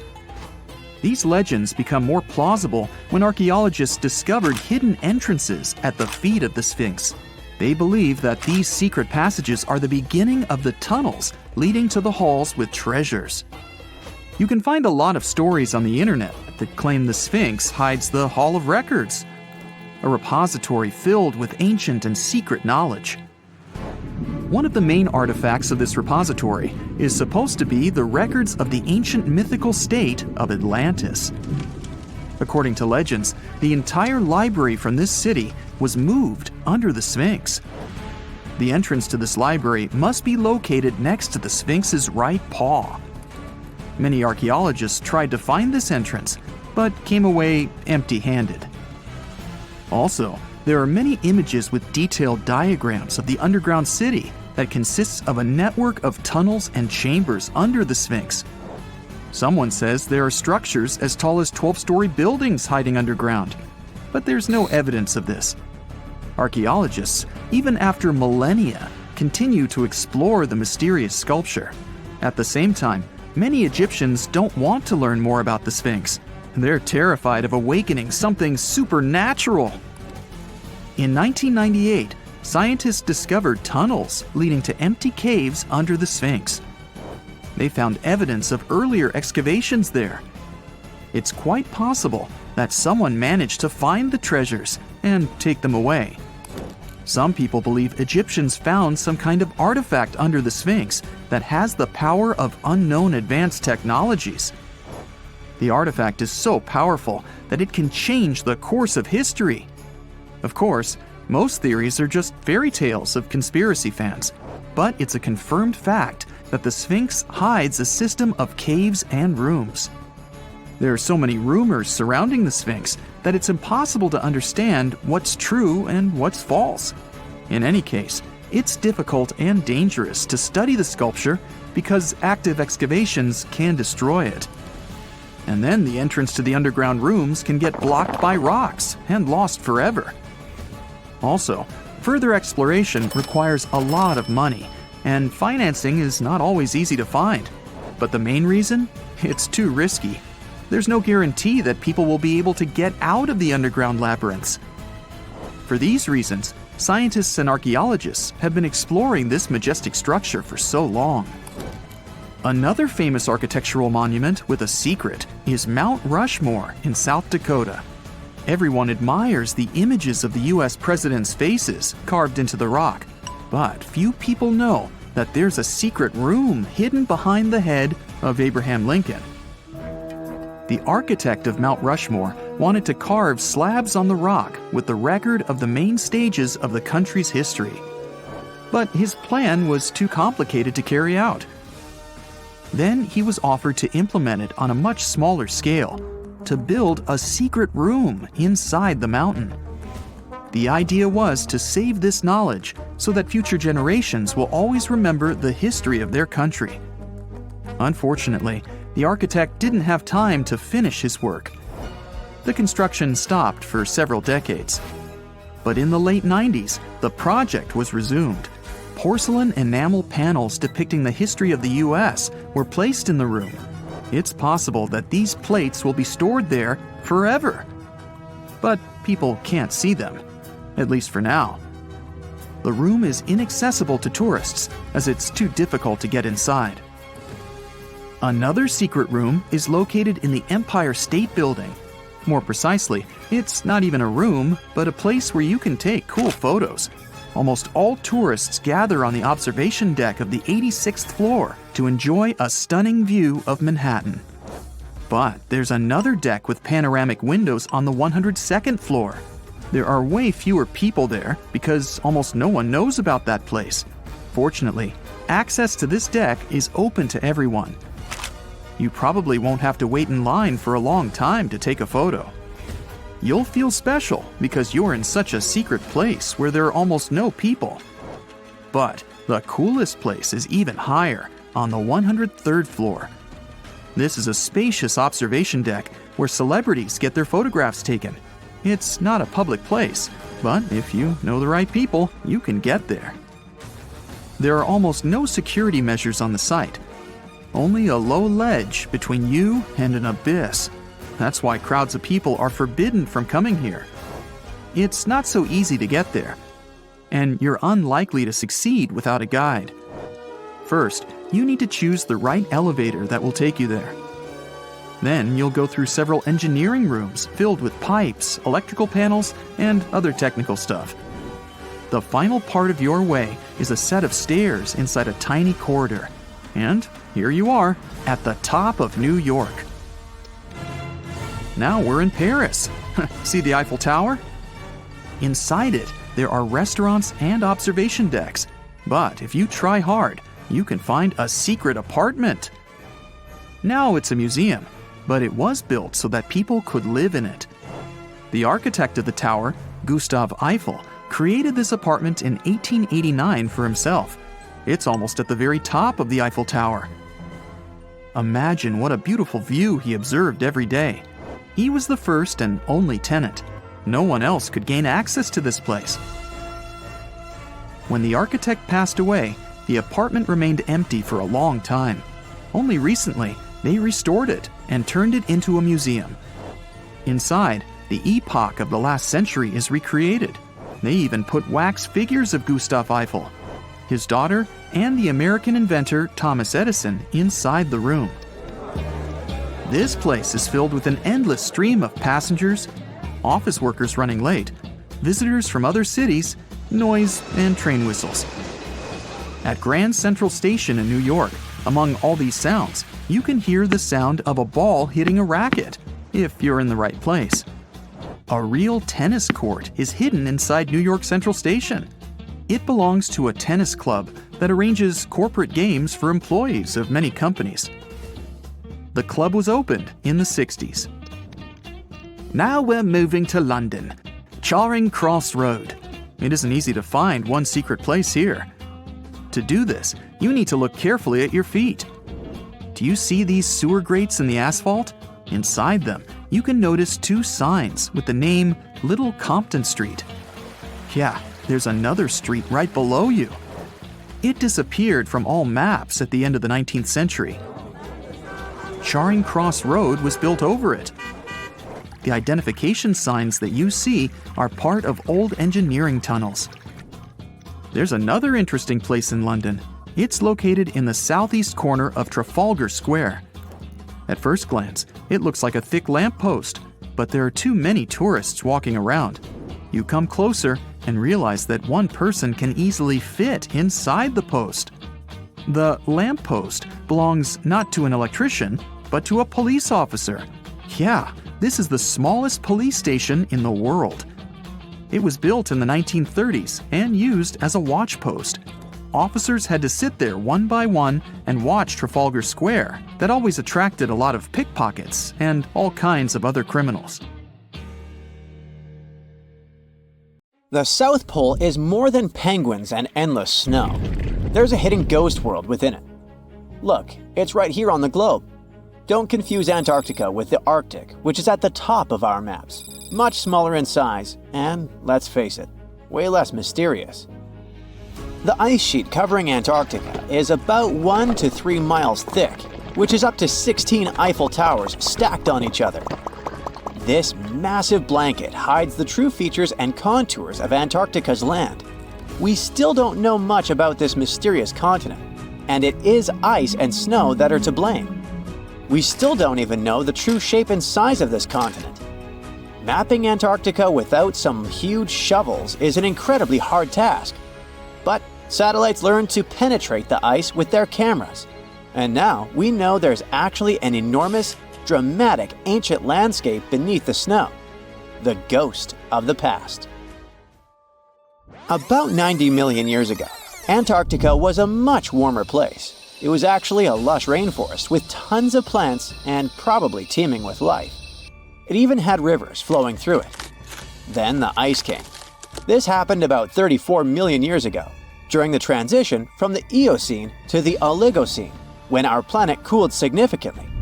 It was the beginning of one of our several ice ages. The land remained, but now was hidden under ice and snow that got thicker and thicker. To a regular eye, Antarctica turned into a white desert, vast, flat, and featureless. Time went on. This massive ice sheet moved around, smoothing and shifting the ground beneath it. Over the millions of years, it changed what the land looked like. Now, if we looked under the ice, it wouldn't hold any signs of the original South Pole, except for one place. In areas where the ice is especially thick and doesn't move much, like in East Antarctica, it has actually worked the other way around. It became like a super thick blanket that protects the land. Normally, things like wind or rain slowly wear away the ground over time, changing its shape. But since we have this protective ice blanket, it prevents these natural processes from reaching the stuff underneath. So, the ground stayed almost the same for millions of years, like it's been frozen in time. This special area near the Aurora and Schmidt subglacial basins has become the ghost of Antarctica's landscape. This place was barely touched even since it was first covered in snow 34 million years ago. This is a historical footprint, a place that can tell us what Antarctica's ground looked like before it became a freezing nightmare. As scientists peered under East Antarctica, they saw an amazing ghost. The traces of the rivers that were flowing there millions of years ago, various valleys, and some weird little islands, as well as 3 big chunks of land shaped like the letter U. Hey, what's that all about? You see, the continents on our planet are moving constantly, sliding along the red-hot lava mantle like cereal on milk. Over history, they came together and broke apart several times. Hundreds of millions of years ago, several continents were a part of one enormous Gondwana. Antarctica was one of them. It used to be one huge landmass. But when Gondwana broke apart, the poor continent got stretched by tectonic forces. Parts of land were pulled away from each other. Whoosh! And they got torn apart. And that's how we got these big chunks or blocks of land under thick layers of ice. In any case, scientists now want to explore this ghost a bit more. But to study it deeply, they need to actually drill down through the ice, like using a straw to get to the bottom of a thick shake. This will help them pick up some rocks and dirt from way below to learn more about the Earth's history and climate. Antarctica is the 5th largest continent in the world, approximately bigger than the entirety of Europe or Australia, competing with the entire South America in size. Aside from East Antarctica, we discussed there are several more regions: Antarctica Peninsula, South Pole, West Antarctica, and the Ross Sea. The continent is basically a frozen sandbox, and all its hidden, mysterious landscape is actually less explored than Mars's terrain.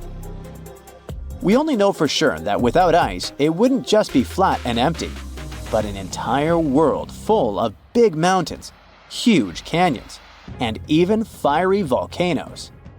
Some of these volcanoes are so huge that they peak above the layers of snow.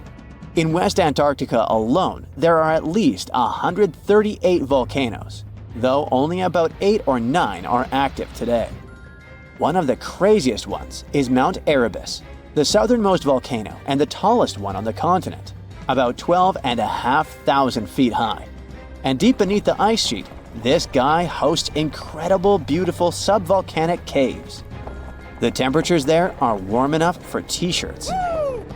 The Antarctic Peninsula, or Lesser Antarctica, looks like a bunch of mountainous islands deeply underground. It has newer volcanic rocks that are part of the Pacific Ring of Fire, which is like a giant circle of volcanoes and earthquake zones around the Pacific Ocean. The Greater Antarctica is a huge part, almost as big as Australia. It consists of East Antarctica and the South Pole. Beneath the ice, it's a place of rocks that have been around for a very, very long time, including the special zone we mentioned.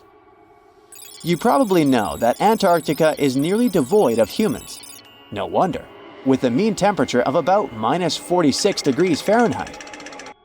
But even though this place is horrifyingly cold and deserted, life still clings on. You guessed it, in the underworld. In 2017, scientists found DNA traces of algae, moss, and even possibly unknown small animals in the deep caves. That means that even in such crazy conditions, there are still unique ecosystems thriving in little isolated warm pockets beneath the snow. There was another incredible find beneath Antarctica's Ross Ice Shelf, a lively ecosystem vibing within an underground river. Scientists have long suspected that Antarctica's underworld should have some freshwater lakes and rivers. One day, a satellite spotted a groove there. They decided to explore it and used a hot water drill to melt their way through the ice. As they reached the underworld, they dropped a camera into one of those hidden fresh rivers. And at first, they thought they'd find just some rocks or something. But instead, they stumbled upon hundreds of amphipods, tiny shrimp-like creatures. Little ones instantly swarmed around the lens. Shrimps blocked the camera and scientists couldn't check out what they wanted to. Pretty funny, but at least that means that there really is an important ecosystem deep within Antarctica. Now, they're gonna explore it. And all this is just the beginning of the mysterious underworld. Antarctica's snow also hides the deepest canyon on Earth under the Denman Glacier. Well, Mariana Trench is still the deepest point on Earth, but it's a part of the oceanic crust, geologically speaking. Also, in 1958, explorers found a huge mountain range under the ice, as big and tall as the famous Alps Mountains. The range stretched for about 745 miles with peaks as high as 1.7 miles. And all this magnificence is buried under tons of ice. Who knows what else we might find there? Antarctica holds about 60% of our entire planet's freshwater, which means it would be pretty bad if it melted. For example, there's this Doomsday Glacier, officially known as Thwaites Glacier. It's a huge ice formation, about the size of Florida, and it's melting right now. Every year, the sea levels rise by 4% because of it. If this guy melts away completely, the sea levels all around the world will increase by 2 feet, which might not sound like a lot, but it would be catastrophic for coastal areas. Luckily, researchers have found that even if its ice shelf were to collapse in the next 50 years, the glacier itself wouldn't retreat as quickly as they feared. It's still losing ice rapidly, but it would be quite a slow process. You know, scientists make discoveries that change the world, but even they can face mysteries. Here are 10 things that have baffled scientists. Imagine that you constantly hear a low-frequency hum, and no one can trace its source. Roughly 4% of the world's population hears the hum. It's a geography-free sound. I mean, people all around the world hear it, so the name varies from Tao's hum to Auckland hum, depending on the region where it gets generated. The sound is just on the threshold of human hearing. People hear it less when they're outside, and it gets louder indoors, especially at night. What's even scarier is that you cannot unhear it once you've heard it. Some folks say it started in London around the time of Charles Dickens, who wrote A Christmas Carol, and the low-frequency sound actually comes from the humbug. Or not. Actually, the earliest cases were recorded in Bristol, UK, dating back to the mid-1970s. Scientists have various theories about where the hum comes from and why only some people can hear it, yet they don't have a clear answer. It could occur when ocean waves move along the ocean floor. They shake the Earth when they collide with continental shelves. Or this might be happening because of volcanic eruptions and earthquakes. Oh, and how about ultra-low frequency radio signals used to communicate with submarines or even 5G? Upsweep is another type of unidentified sound. It was discovered in 1991 in the Pacific Ocean. The sound is high enough to be recorded throughout the ocean. Scientists theorize that the sound could be related to underwater volcanic activity. Interestingly, the volume of the sound has been diminishing compared to its volume when it was first discovered, yet it still can be detected. Plus, it's seasonal. It reaches its highest volume in spring and fall. Is it related to seasonal changes? No one really knows for sure. The next mysterious thing is a cone-shaped monument found in the Sea of Galilee in Israel. This monument was discovered accidentally by sonar scanning in 2003, but the findings were published only in 2013. The monument weighs 60,000 tons. It was once submerged by rising waters. Archaeologists say the monument is enigmatic because they can't figure out where it's from. They don't know what it's connected to or its function. So this big and unusual thing remains a mystery. Now let's move to Göbekli Tepe, Turkey. This place offers you one of the most archaeologically significant sites in the world. Why is it important? Well, it has massive carved stones about 11,000 years old. To put it in perspective, they're 6,000 years older than Stonehenge. Ancient people placed these stones before they began farming or crafting metal tools or pottery. So the existence of this place goes against the chronology of civilization we're familiar with, where people farmed first and built second. Apparently, it wasn't like that. In any case, a good question is, what was the purpose of this site? Was it built to worship some spirits? Yep, archaeologists believe it might be the world's oldest temple. Okay, say this with me. Paleodictyon nodosum. Yeah, I know it sounds like a chemical formula. This is a living fossil found deep down on the ocean floor. A creature makes these hexagonal burrows, that for sure. Yet scientists can't identify the artist. Now, what do I mean by living fossil? Well, Paleodictyon nodosum is a creature believed to produce a burrow nearly identical to Paleodictyon fossils. Is it a worm-like animal that made them? Scientists don't know. One thing is clear, this isn't some random stuff created by geological forces. Now speaking of fossils, take a look at this giant one. Its informal name is Godzillius. It was discovered in 2011 by an amateur paleontologist. This is a scientist who studies the history of life on Earth by analyzing fossil records. Anyway, back to Godzillius. It's almost 7 feet in length and 9 feet tall if you were to measure it upright.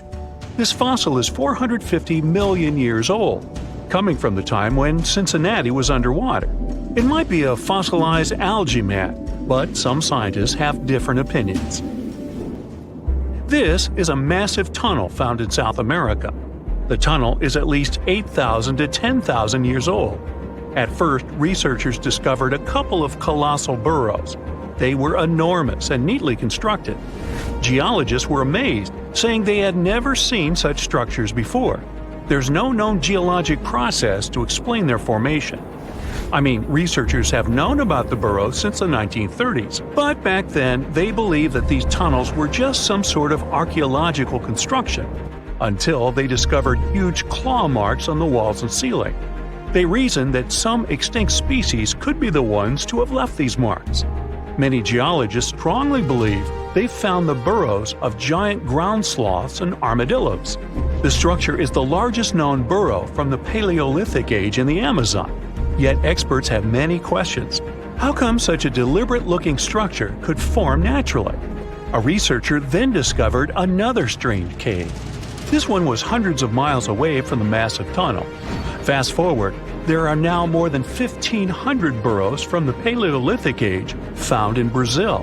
What's even more interesting is that some of these caves are connected to tunnels that sometimes lead to chambers. I'll continue with a natural phenomenon. What if I told you that every year, especially in October, fireballs appear on the Mekong River in Thailand? According to legends, Naga fireballs are a call for Buddha to return to Earth, and river serpents are the ones making these calls.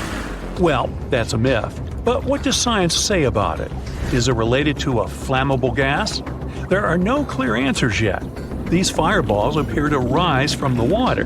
They can go as high as almost 990 feet. They're like fireworks, disappearing rapidly. They typically glow with a reddish or orange color.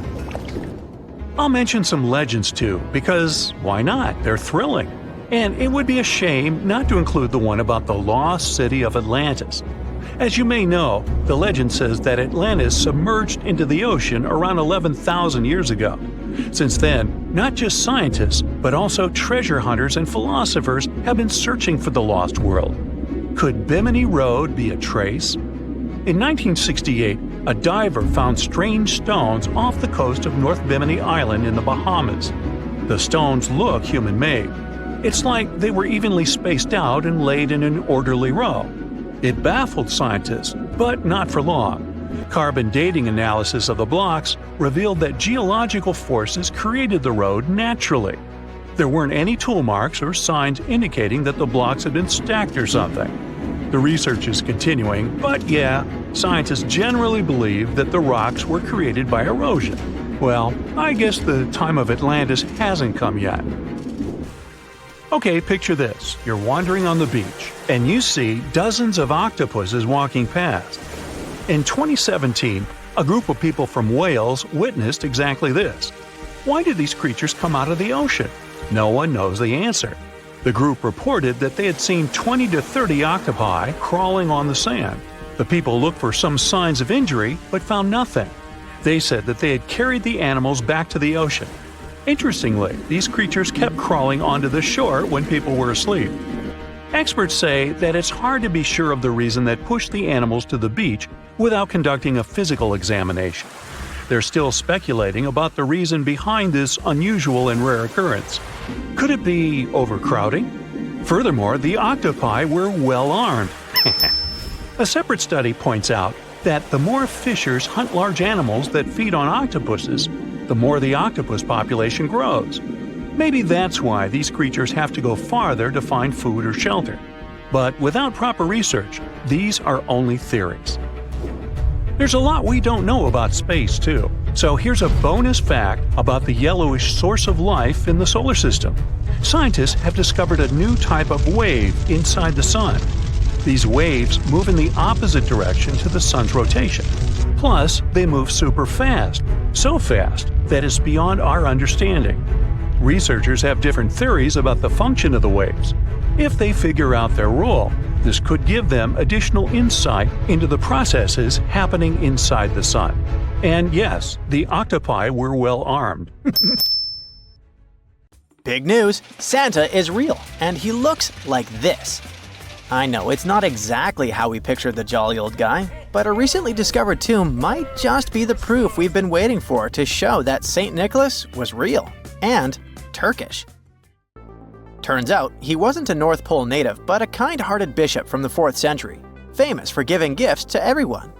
The legend says he was a wealthy man born in the ancient city of Patara, modern-day Turkey, who traveled to the countryside to help the poor and the sick. For centuries, though, people couldn't be sure he actually existed. Some historical sources say he was buried in Myra, which is now called Demre, Turkey.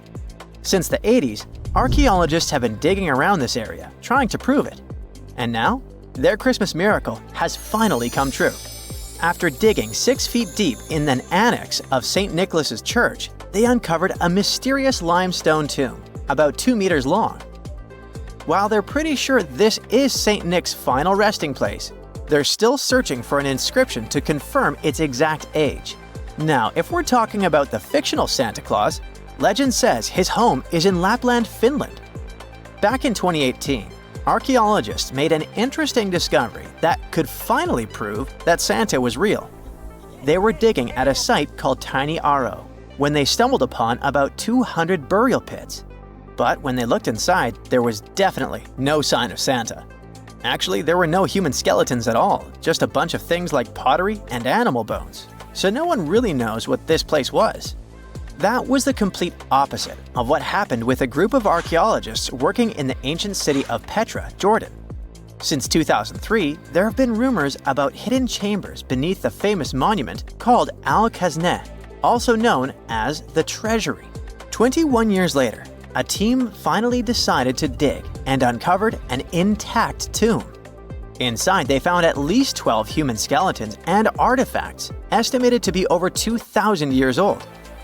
Hundreds of thousands of tourists travel to Al-Khazneh every year, and most of them probably go there to see the site of the Holy Grail in the movie Indiana Jones and the Last Crusade. So, do you want to know the funny part? One of the skeletons in the tomb was clutching a ceramic chalice that looked a lot like the Holy Grail. You probably remember the devastating fire that caused massive damage to Notre Dame in Paris back in 2019. Because of that, the building, originally built between the 12th and 13th centuries, had to be restructured. But archaeologists saw it as a golden opportunity to dig into the site and uncover its hidden secrets. The team was only allowed to dig about 16 inches beneath the floor, but that was enough. As soon as they removed the floor tiles and cleared away a thin layer of dirt, they spotted the top of a lead coffin. Then, they found some limestone sculptures, including life-sized heads and torsos.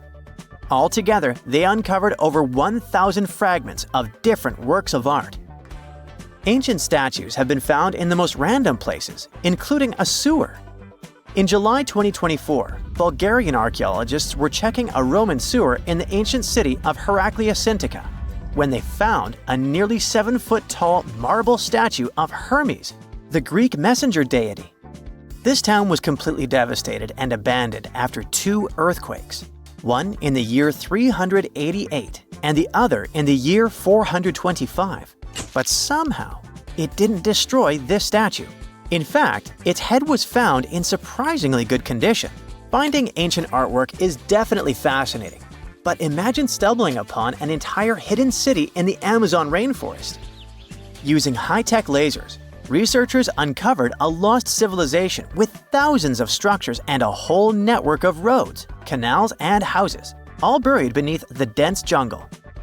This city was built around 2,500 years ago, in an area located in the shadow of a volcano, which, by the way, could have erupted and destroyed this civilization at some point. It's hard to say exactly how many people lived there, but experts estimate they stayed up there for about 1,000 years. This discovery proves ancient people also had huge organized cities in the middle of the Amazon. A similar thing happened in Campeche in southern Mexico. An archaeologist was doing some research on the internet when he accidentally discovered a hidden Maya city.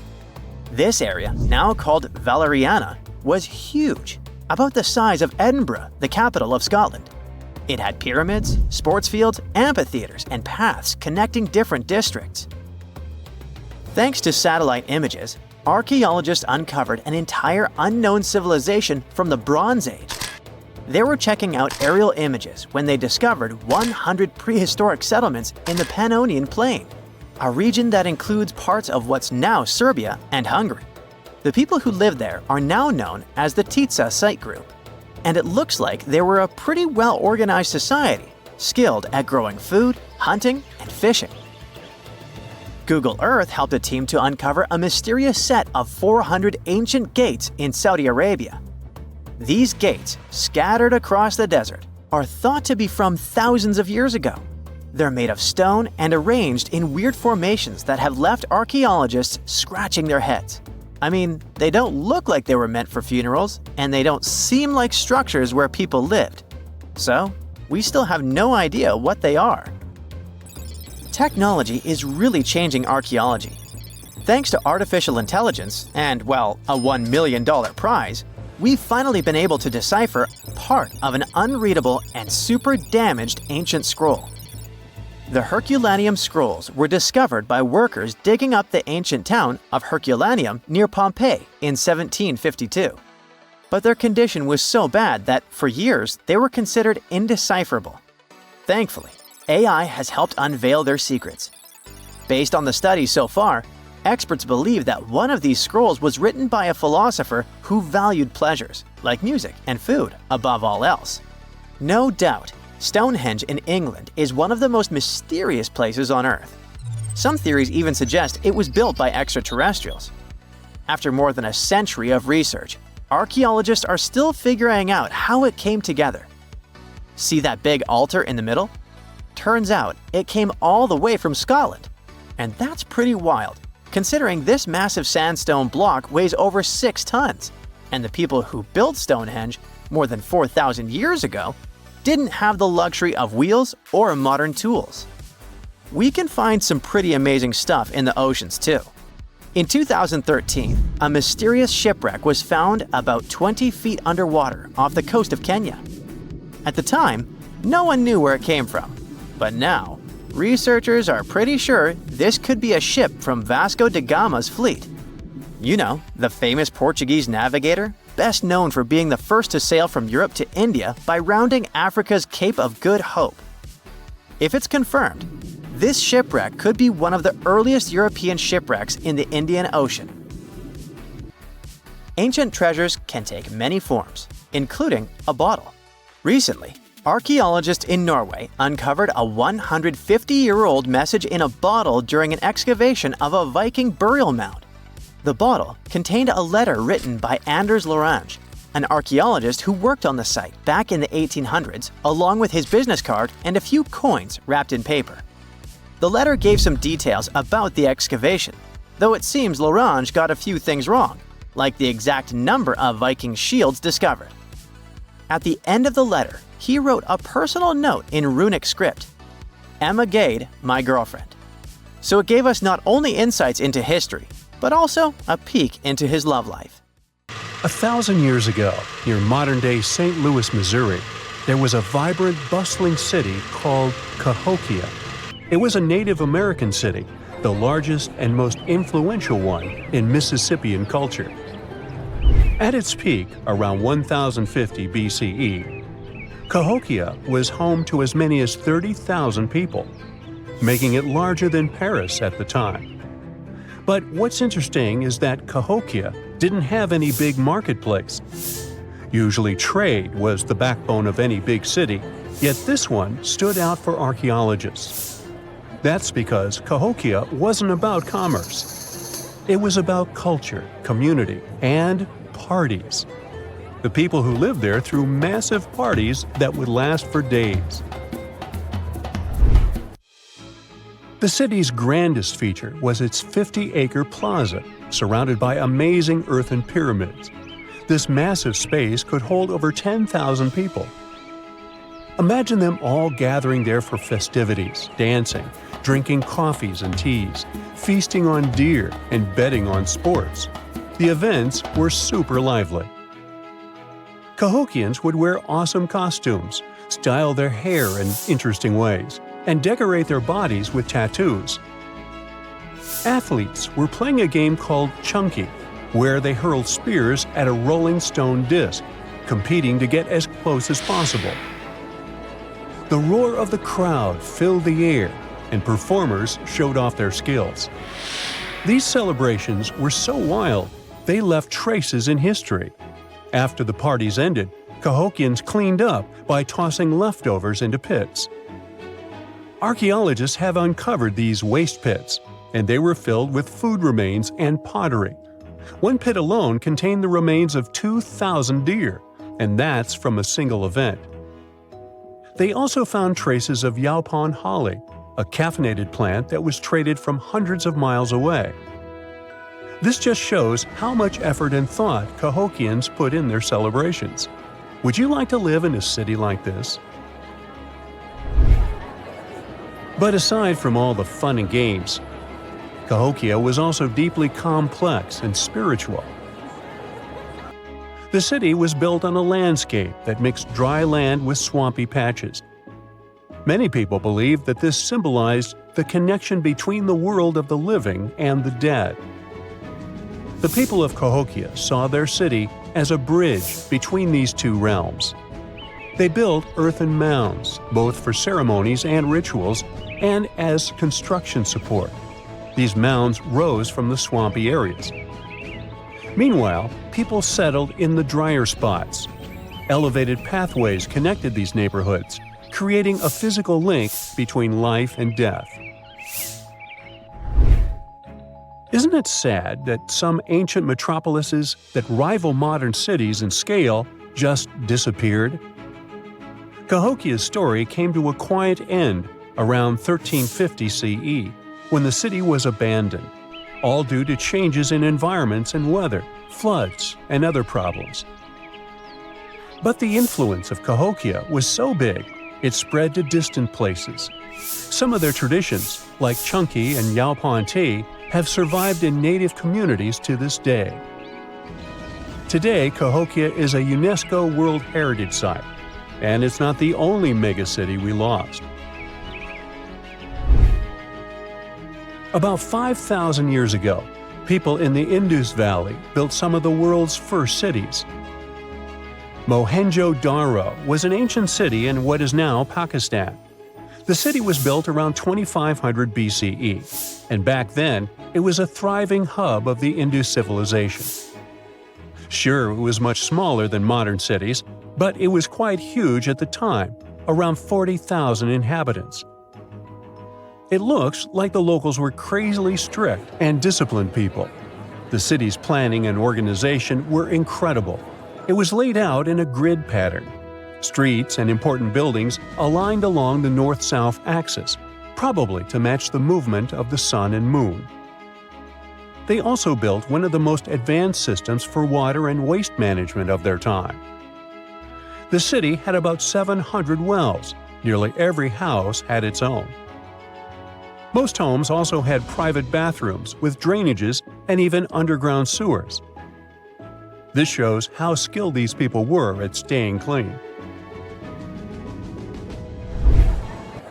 And with all this discipline, it looks like there were no kings, queens, or even a central government. They could still have some authority, like local elites or elected officials, just not a classic strict monarchy or religion. Instead, people there cared about simplicity and order.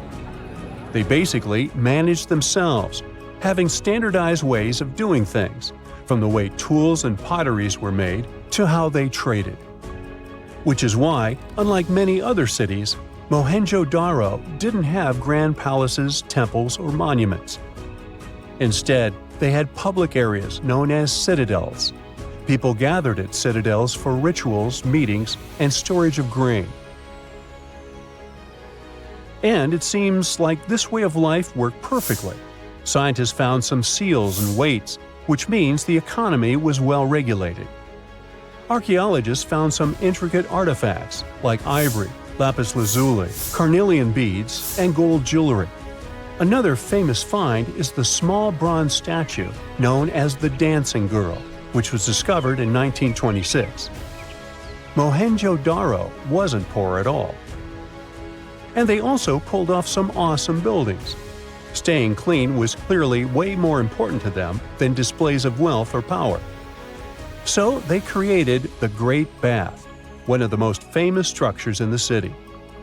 It's a large, watertight pool built with baked bricks, perched on a mound of earth, being almost a religious place, the closest thing they had to a temple. Meanwhile, the city itself was built on a series of mounds. They grew taller over the centuries as people added new houses and structures. Why did the city fail? No one really knows. There's something mysterious about the sculptures archaeologists found. Many of them seemed intentionally broken. This means the city's later inhabitants, maybe invaders or something, destroyed them for some reason. Some scientists think that the Indus River may have shifted course, disrupting agriculture and trade. But there's no evidence of a flood or any big event like this. It just seems like, over time, the entire Indus civilization just gradually faded away. By 1900 BCE, the culture had shifted and didn't leave much behind. Let me tell you now about the ancient city of Kos, which is located where the modern town of Kos now stands in Greece. Imagine arriving by sea, and the first thing that hits you is the sheer grandeur of its agora, this massive public square built with stones in different colors, laid out on terraces that rise above you. It was one of the biggest in the ancient world, and it made a great impression on anyone approaching the city. This place has a rich history dating back to around 2300 to 2200 BCE. A long time ago, local folk gathered up from different parts of the island to form a new city in the northeast.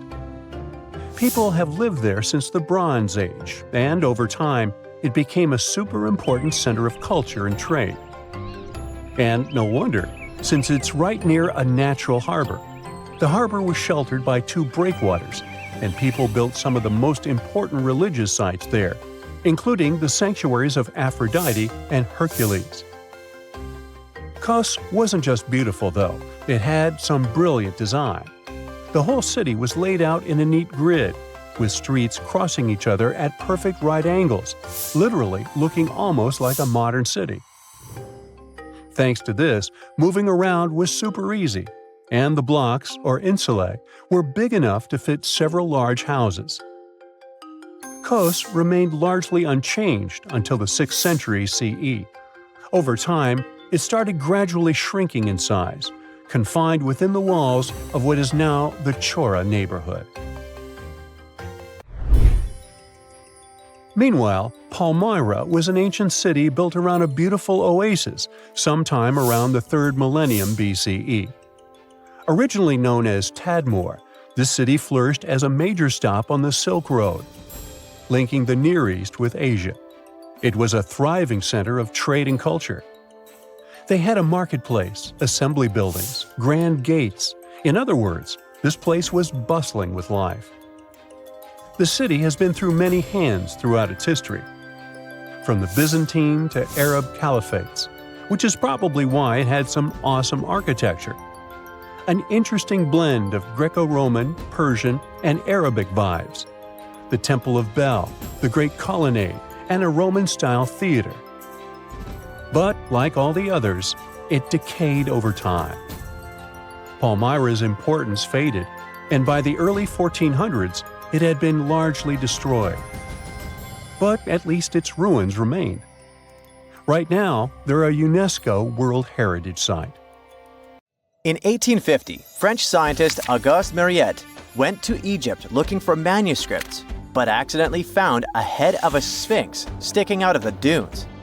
He cleared the sand and figured out the sphinx was guiding the entrance to some underground construction. Several months later, he finally entered the serapium of Saqqara. Inside, he found an enormous granite sarcophagi with remnants of 64 bulls. Scientists are still amazed by the tech that the ancient Egyptians used to transport those enormous boxes.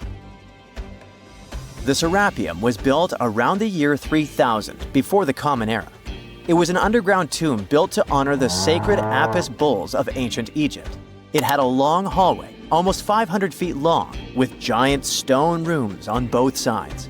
Some of the sarcophagi weighed as much as 50 average cars, and all of them were made with super precision, with exact 90-degree angles. These sarcophagi were beautifully decorated with hieroglyphs and carvings that told stories about the lives and importance of the Apis bulls. Now, there are 24 sarcophagi left. In ancient Egypt, Apis bulls were very special animals connected to the deity Ptah. They thought the bulls carried Ptah's spirit and wisdom, helped the pharaoh, and protected the Egyptians. Priests looked for special markings on young bulls to find Apis bulls. It could be a white triangle on its forehead, which symbolized divine light, a shape on its back like a vulture's wing, and a scarab shape under its tongue, which stood for rebirth. If a bull had these signs, they believed it was chosen by Ptah and treated it like royalty. The chosen bulls lived in a special temple in Memphis, the city where they worshipped Ptah.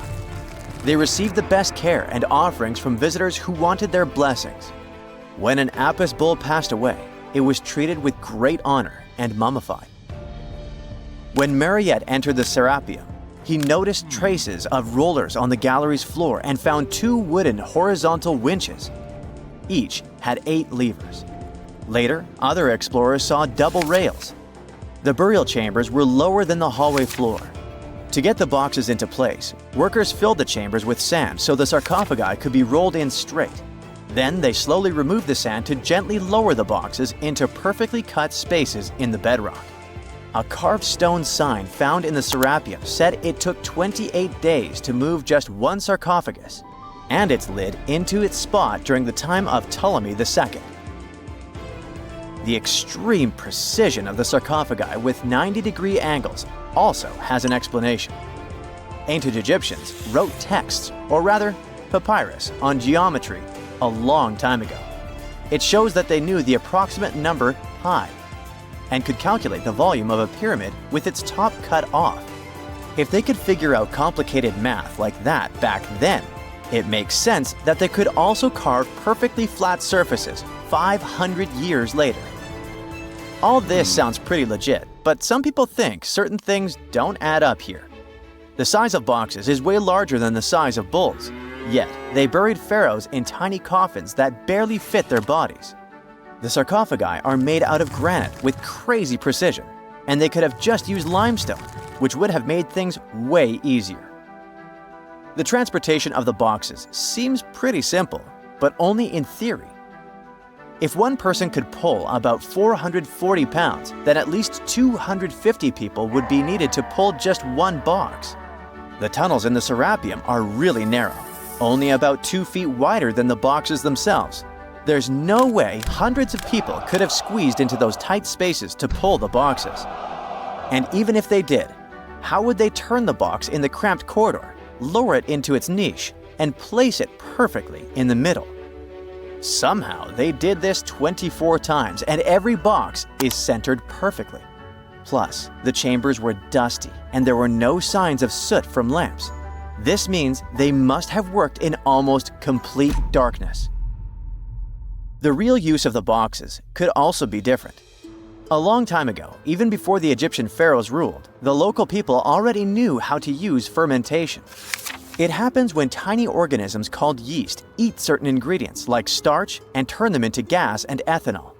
So someone in ancient Egypt probably put food like barley, bread, and even meat inside a giant stone box, then closed it tight with a heavy lid.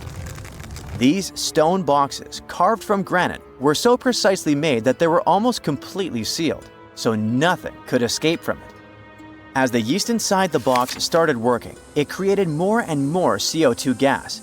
It built up pressure inside the box. The granite boxes were incredibly strong. They could handle more pressure than a car tire can hold. When granite was squeezed under such pressure, its crystals produced a tiny electric charge. This effect was possible because granite contains quartz, a material that reacts to pressure this way. The process also needed meat or animal parts, possibly to help the yeast grow better. Meat contains something called oleic acid, which yeast needs to keep growing and to survive the bad effects of the ethanol it produces. As the pressure inside the box kept growing, the combination of gases and electricity made these boxes not just ancient fridges, but powerful energy systems. Over time, the pressure inside got so strong that it could push the lid open and the gas would escape with a pop. But when people rediscovered the serapium in 1850, they found old drawings that showed piles of stones stacked on top of some of the box lids. So, someone long ago probably tried to make the lids even heavier by adding extra weight to make it harder for the gas pressure to push them open. This extra weight also meant the quartz crystals in the granite could keep creating more electricity under all that pressure. If someone opened one of these stone boxes thousands of years later, they would only find bones from bowls that were placed in the box. And that's exactly what Mariette discovered in the 1850s. They opened the serapium for visitors soon after the first excavations in the second half of the 19th century. Prince of Wales even had a luncheon with his guests in one of the sarcophagi. Sands and earthquakes made the site inaccessible for a while, but now you can visit it again and try to solve the mystery yourself. With new tech, we could have answers to many other historical mysteries soon. A team of scientists at Chicago's Field Museum of Natural History recently used a special CT scanner to learn more about ancient Egyptian mummies without unwrapping them. They gently rolled 26 mummies on custom carts out to the parking lot, where the scanner was waiting. It took thousands of detailed X-ray pictures of each mummy and their coffins. When all the pictures were put together, they created 3D images that showed what was inside, the skeletons, and some artifacts. The scientists hope these images will help them understand ancient Egyptian burial practices from over 3,000 years ago. Even though the scanning process only took 4 days, it might take 3 years to study all the data. But scientists were able to learn some personal details about the mummies. One of the most popular mummified individuals at the museum, Lady Cheneta, was a woman who lived in ancient Egypt about 3,000 years ago. It looks like she passed away in her late 30s or early 40s. To make sure her body looked complete for the afterlife, embalmers put stuffing in her neck to keep it from collapsing. They also placed artificial eyes in her sockets, so she would have eyes in the next world. She was wrapped in fancy linen and placed in a beautifully decorated coffin. The scans revealed that it had been carefully crafted with a slit at the back, which embalmers used to fit the body. There were also some artistic details on the surface, like markings for her knees. It looks like her burial was on the scale of a high-end luxury car. So hi, how about exploring some cool and unusual artifacts from the past? Let's go! Have you ever heard of Chinese magic mirrors? These mirrors were made of solid bronze. They had 2 sides. The front was a shiny polished surface, similar to our typical mirrors. It was the back that did the magic. When bright light fell on the mirror, it looked as if it was transparent, and the pattern on the back of the mirror got projected onto the wall. The backside could have different designs on it, depending on what its creator wanted to depict. Since the mirror was made out of bronze, no one expected this optical illusion to occur. These ancient artifacts date back to 2900 to 2000 BCE. They became popular in China and were produced in large numbers at the time. Eventually, their fame faded away. For centuries, the magic of these mirrors baffled both people and scientists. In the 11th century, Chinese scientist Shen Ku decided to study the mirrors. He conveniently had 3 of them. He was surprised by the ability of the metal to act as if it were transparent. He believed that some tempering techniques created surface wrinkles on the mirror to make it translucent. yet these wrinkles were imperceptible to the human eye. It turns out he was right. Many scientists tried to decipher the open mirrors over the centuries, but remained clueless. Finally, in 1932, William Bragg discovered that Shenqiu had been right about imperceptible surface wrinkles all along. Every once in a while, people open multiple tabs in a browser and come to a point where there's no room for a new tab. Apparently, this had also been happening long before computers and the internet were invented. Meet the 16th century browser. This is a full-size book wheel. It's kind of a custom-made rotating bookshelf. Gregory Hayworth, a specialist in textual science, says that this tool has a system of epicyclic gears. That means that the book wheel has a working principle like a planetary system. One gear rotates around another. The shelves of the device maintain a constant 45-degree incline that holds the book securely as the giant wheel turns. Back then, people used the tool while writing encyclopedias and editions of classical works.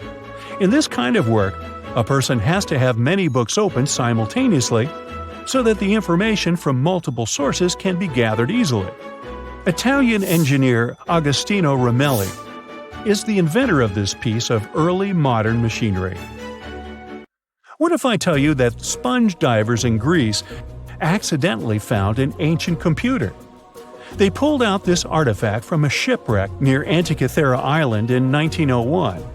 Scientists called it the Antikythera mechanism and labeled it as the first mechanical computer. The machine looks like a hunk of bronze, but it has some kind of mechanism composed of gears and wheels. So, experts first assumed that it was an astronomer's tool. After an X-ray scan, though, they found out that the instrument was far more complex than they thought. The artifact was meant to calculate astronomical positions, track the 4-year cycle of athletic games, and so on. It contained a box with dials on the outside and had an assembly of gear wheels attached. It's still unknown who built an instrument with this level of artistry 2,000 years ago and why this technology was lost. After seeing how sophisticated the device was, scientists accepted that their perception of ancient Greek engineering wasn't really accurate. Professor Michael Edmonds of Cardiff University admits that based on the knowledge they have, this mechanism shouldn't even exist. Edmonds says the machine is one of a kind and its astronomical calculations are precise. For him, the Antikythera mechanism is more valuable than the Mona Lisa. In 1929, scholars working in Topkapi Palace Museum in Turkey discovered a map. It became famous for being the oldest map showing the Americas. Perry Reese drew this detailed map on a gazelle skin in 1513. He depicted Europe, North Africa, the coast of Brazil, and several islands, such as the Azores and Canary Islands. The most exciting thing is that he created the map only 21 years after Columbus had set foot in the New World. Well, it was new to him. Perry Reese was a maritime scholar and a successful naval commander leading the Ottoman fleet. Yet, while drawing the map, he relied not only on his expertise in sailing. He created it by assembling and referring to 20 other regional maps, like the Arab map of India, 4 Portuguese maps, and the map of the western parts drawn by Columbus. Yes, the part he got from Columbus raised the heartbeat of many historians. Columbus drew a map during his 3rd voyage to the New World and sent it to Spain in 1498. It's assumed to be lost. Surprisingly, historians can now understand what Columbus noted down by looking at Perry Reese's map. Fun fact, he also drew another world map in 1528. Even though only about 1/6 of this map has survived, it's clear that it described the northwestern part of the Atlantic, the region from Venezuela to Newfoundland, and the southern tip of Greenland. The map also showed Antarctica centuries before its discovery. Historians had to rethink the chronology of history after getting this crazy information. Perry Reese described Antarctica's topography without ice in great detail. In the 1930s, workers found dozens of stone spheres in Costa Rica. Locally, they're known as bolas de piedra, literally stone balls. They were made by a civilization lost in time. What's interesting about these balls is their shape. They are perfectly spherical. How ancient people could make such precise shapes is a mystery. The spheres are of different sizes. Imagine a small one, like a tennis ball. Then put another one next to it, 7 feet in diameter. The largest spheres weighed 16 tons. Archaeologists are sure that these balls are human-made.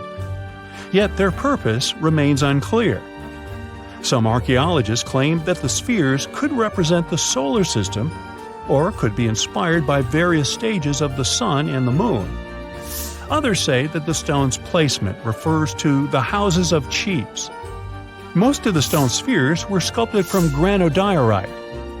It's a hard rock similar to granite. Experts believe that ancient people used smaller rocks from the same material as tools to shape these spheres. They also think that sculptors probably heated portions of the stones and then cooled them rapidly. This could have helped them to remove the outer layers of rock. Our next one is an ancient battery set found in Iraq in 1936. The set consists of a ceramic pot, a copper cylinder, and an iron rod. At the top, the iron rod is isolated from the copper by asphalt, and both the rod and cylinder fit inside the mouth of the jar.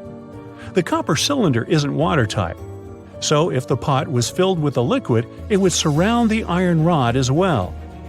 Archaeologists focus more on the oxidized iron rod because the vessel just needed to be filled with an acid or alkaline substance to produce an electric charge. After examining this bizarre artifact, an Austrian archaeologist hypothesized that the instrument made use of chemical reactions to generate electrical energy. That's why they likened the instrument to a battery. An ancient civilization might have used it for some kind of electrotherapy.